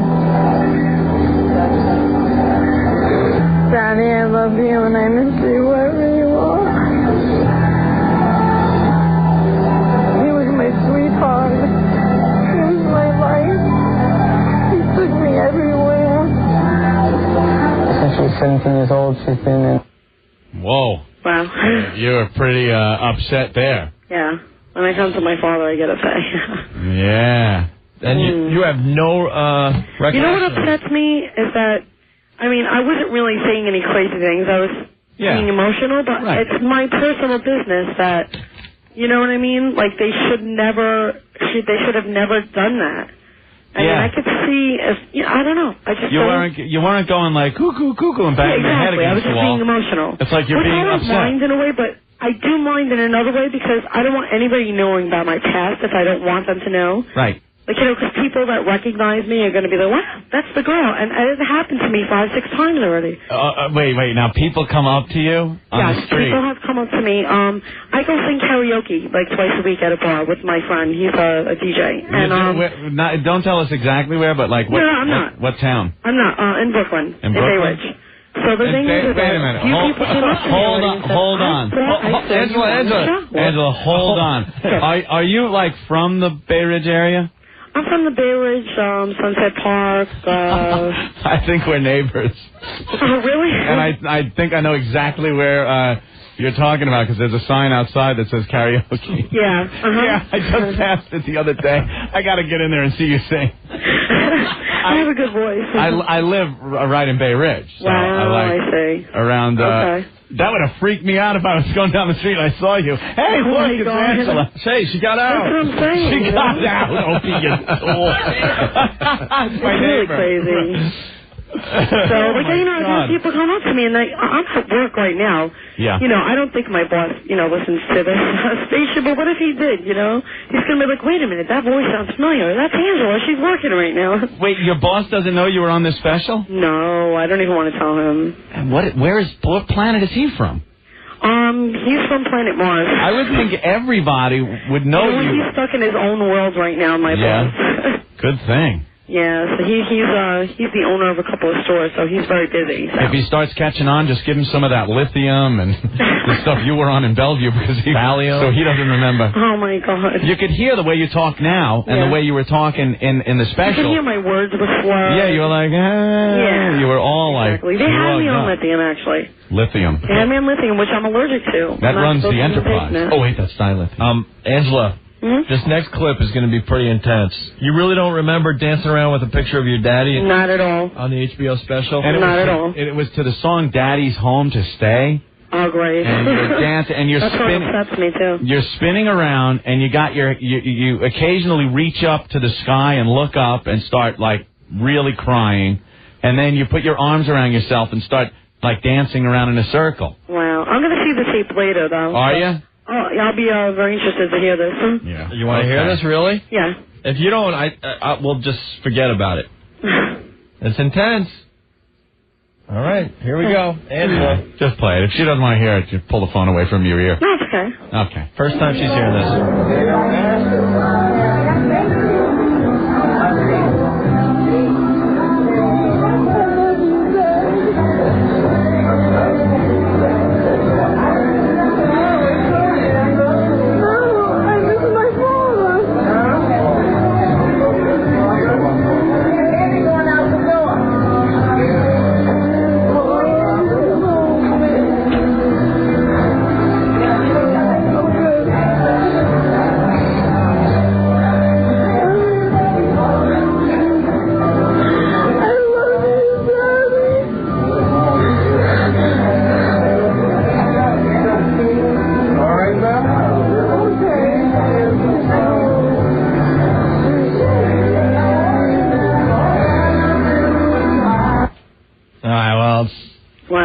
I hope you do karaoke better than you sang Daddy's Home.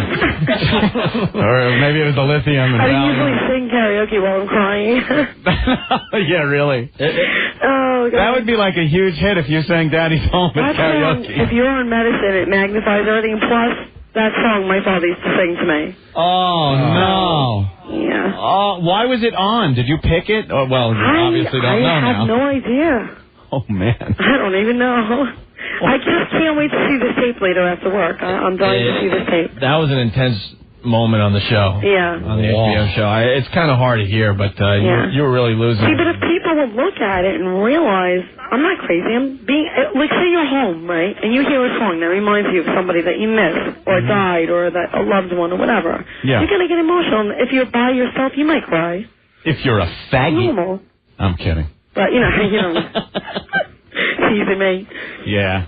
My brother just called me. He was like, was that you on the radio? Yeah. That was me. Oh, God. Yeah, but like we were saying before, if you're in a Bellevue special, and then you walk down the street, people are going to think you're a kook.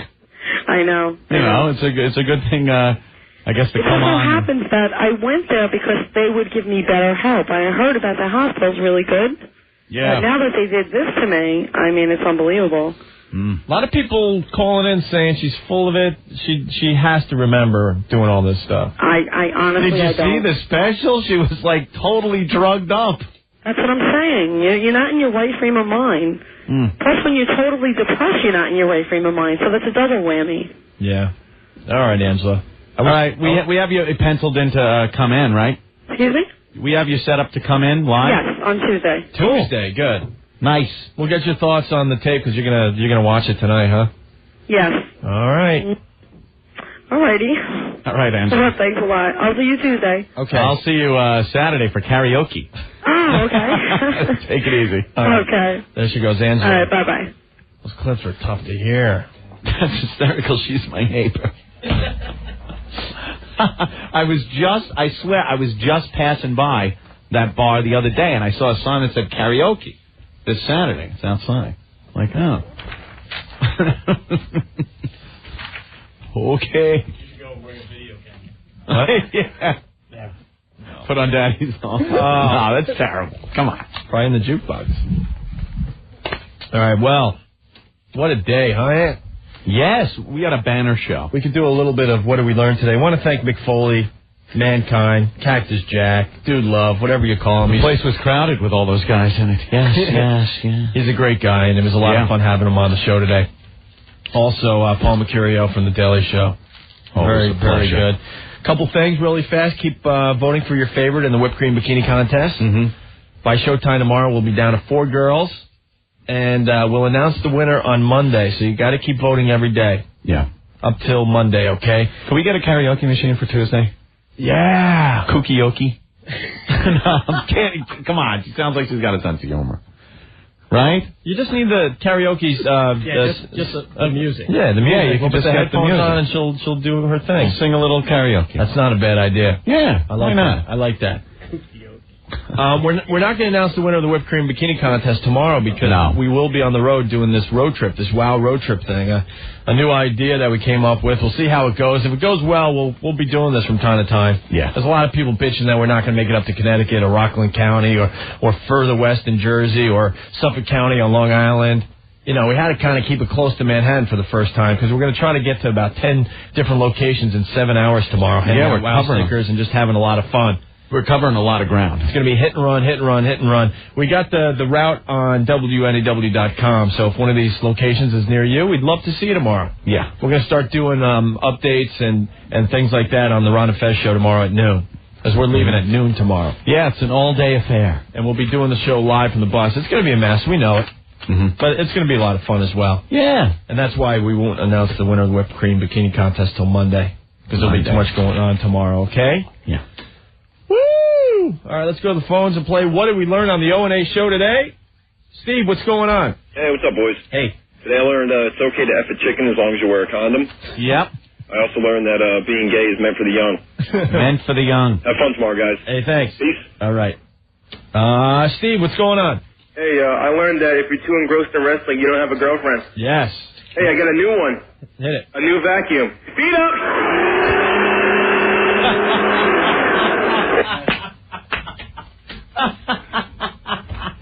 Boy, they love to get you. He's cringing, and he's got goosebumps. You are great. Man, that is the weirdest thing, isn't it? Tom, what's going on? Yo, what's up, boys? Hey. Today I learned that Eeyore is a homo because he gets nailed in the butt. Howdy, faggot. I also learned that if Opie works in a vacuum shop for his next job, he's going to wind up in Bellevue. Yeah, I would. Later, boys. Very good. Andrew from Jersey, I learned if you don't clean up, you wake up covered in crumpled Lorna Dunes. Yeah, that was a great line today. Joe, what's up? Hey, guys. Hey. I learned that it's customary to play the Shaft theme in Bellevue over and over and over and over again. That's good. All right, Stinky rules, guys. All right, thank you. Later. Rules. He does. Adam, what's going on?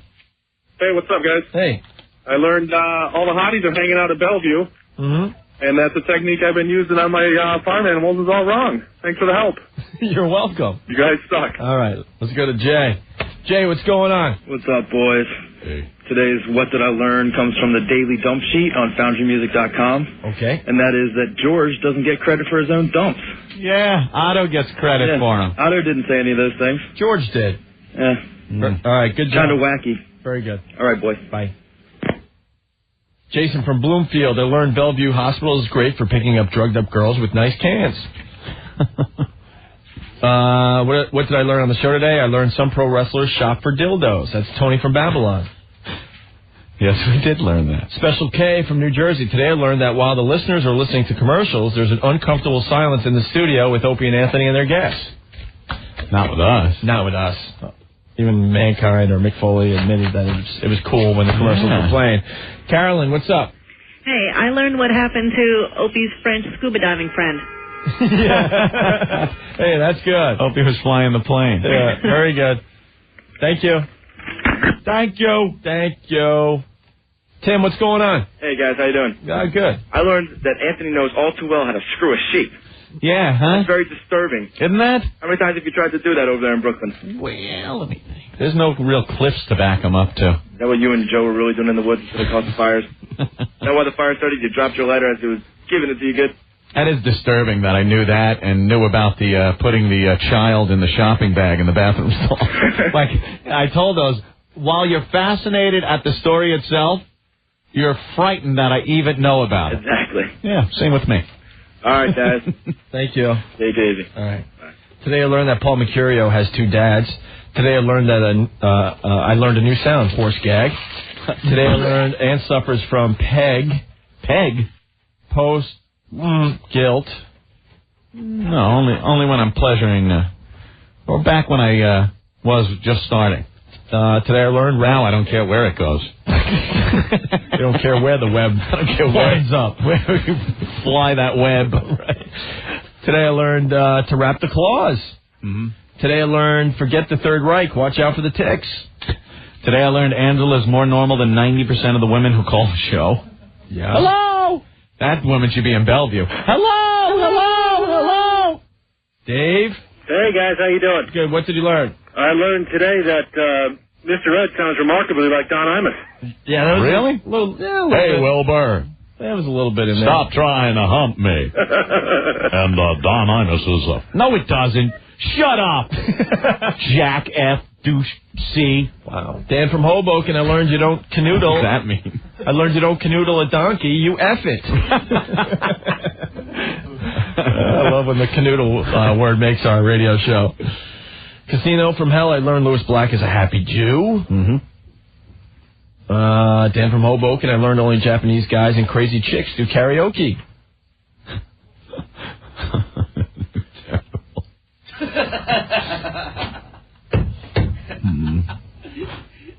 I like Dan's other one. Which one? I like Dan's other one about games.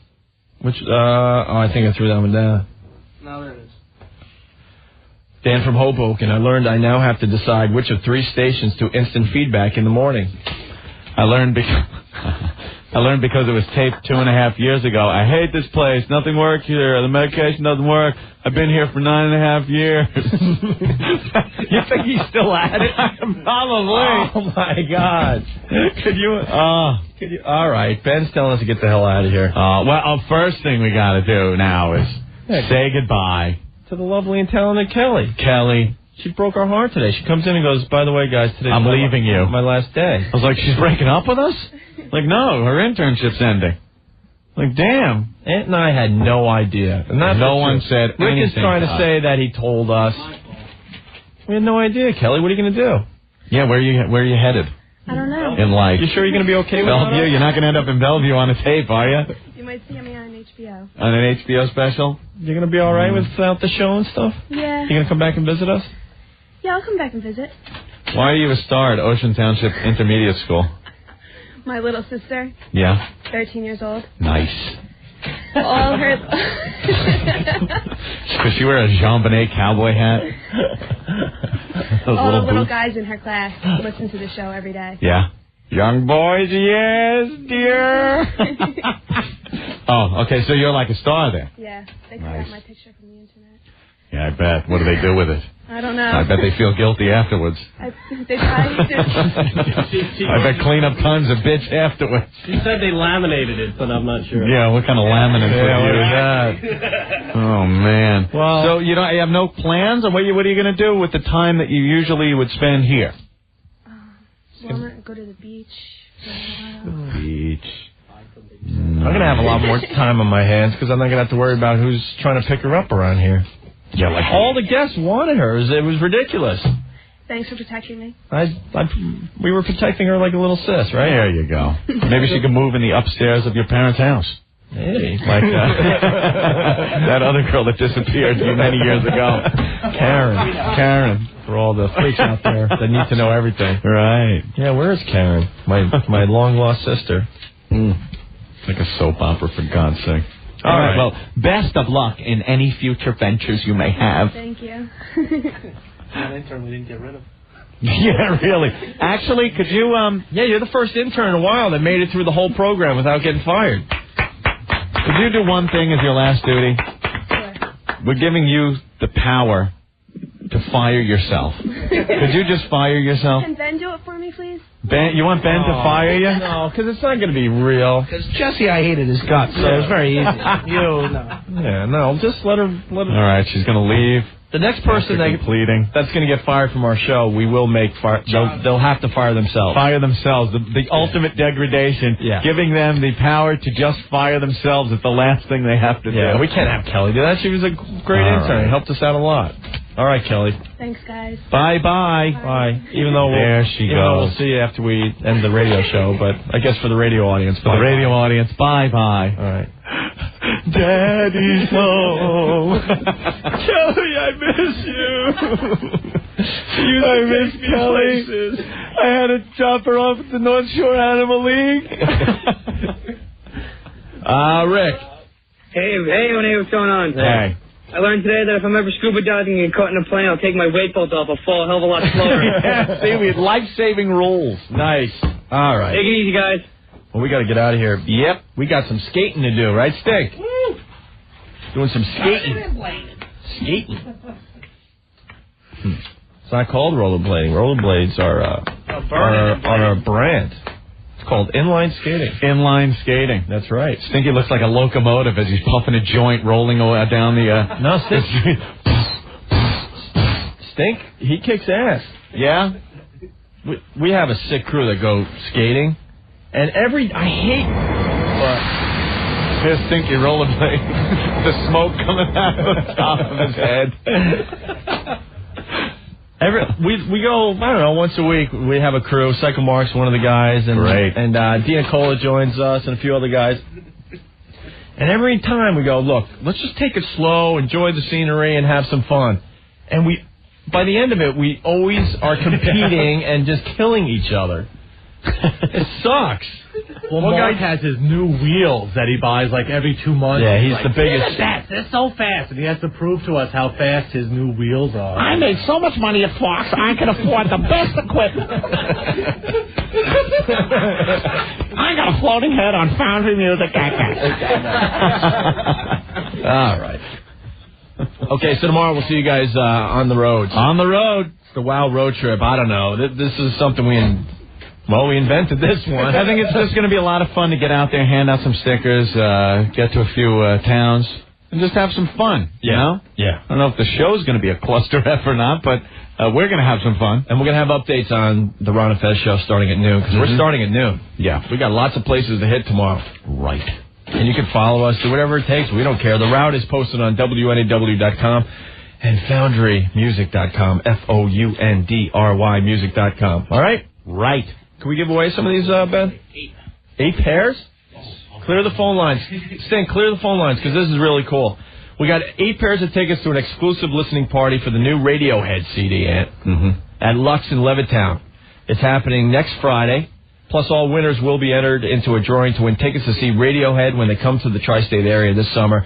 Very, very cool. The new CD by Radiohead will be in stores on June 5th. But if you want to go to the listening party on Long Island, we'll give out 8 of them, 8 pairs to some random callers right now at 212-757-1027. Thank you. Thank you, please. Thank you for listening. Thank you, please. Thank you. Thank you. Very good, please. Thank you. The Opie and Anthony Show. There's usually just a bunch of guys sweating and burping and farting. Hail to the kings of the radio. 1027 WNEW.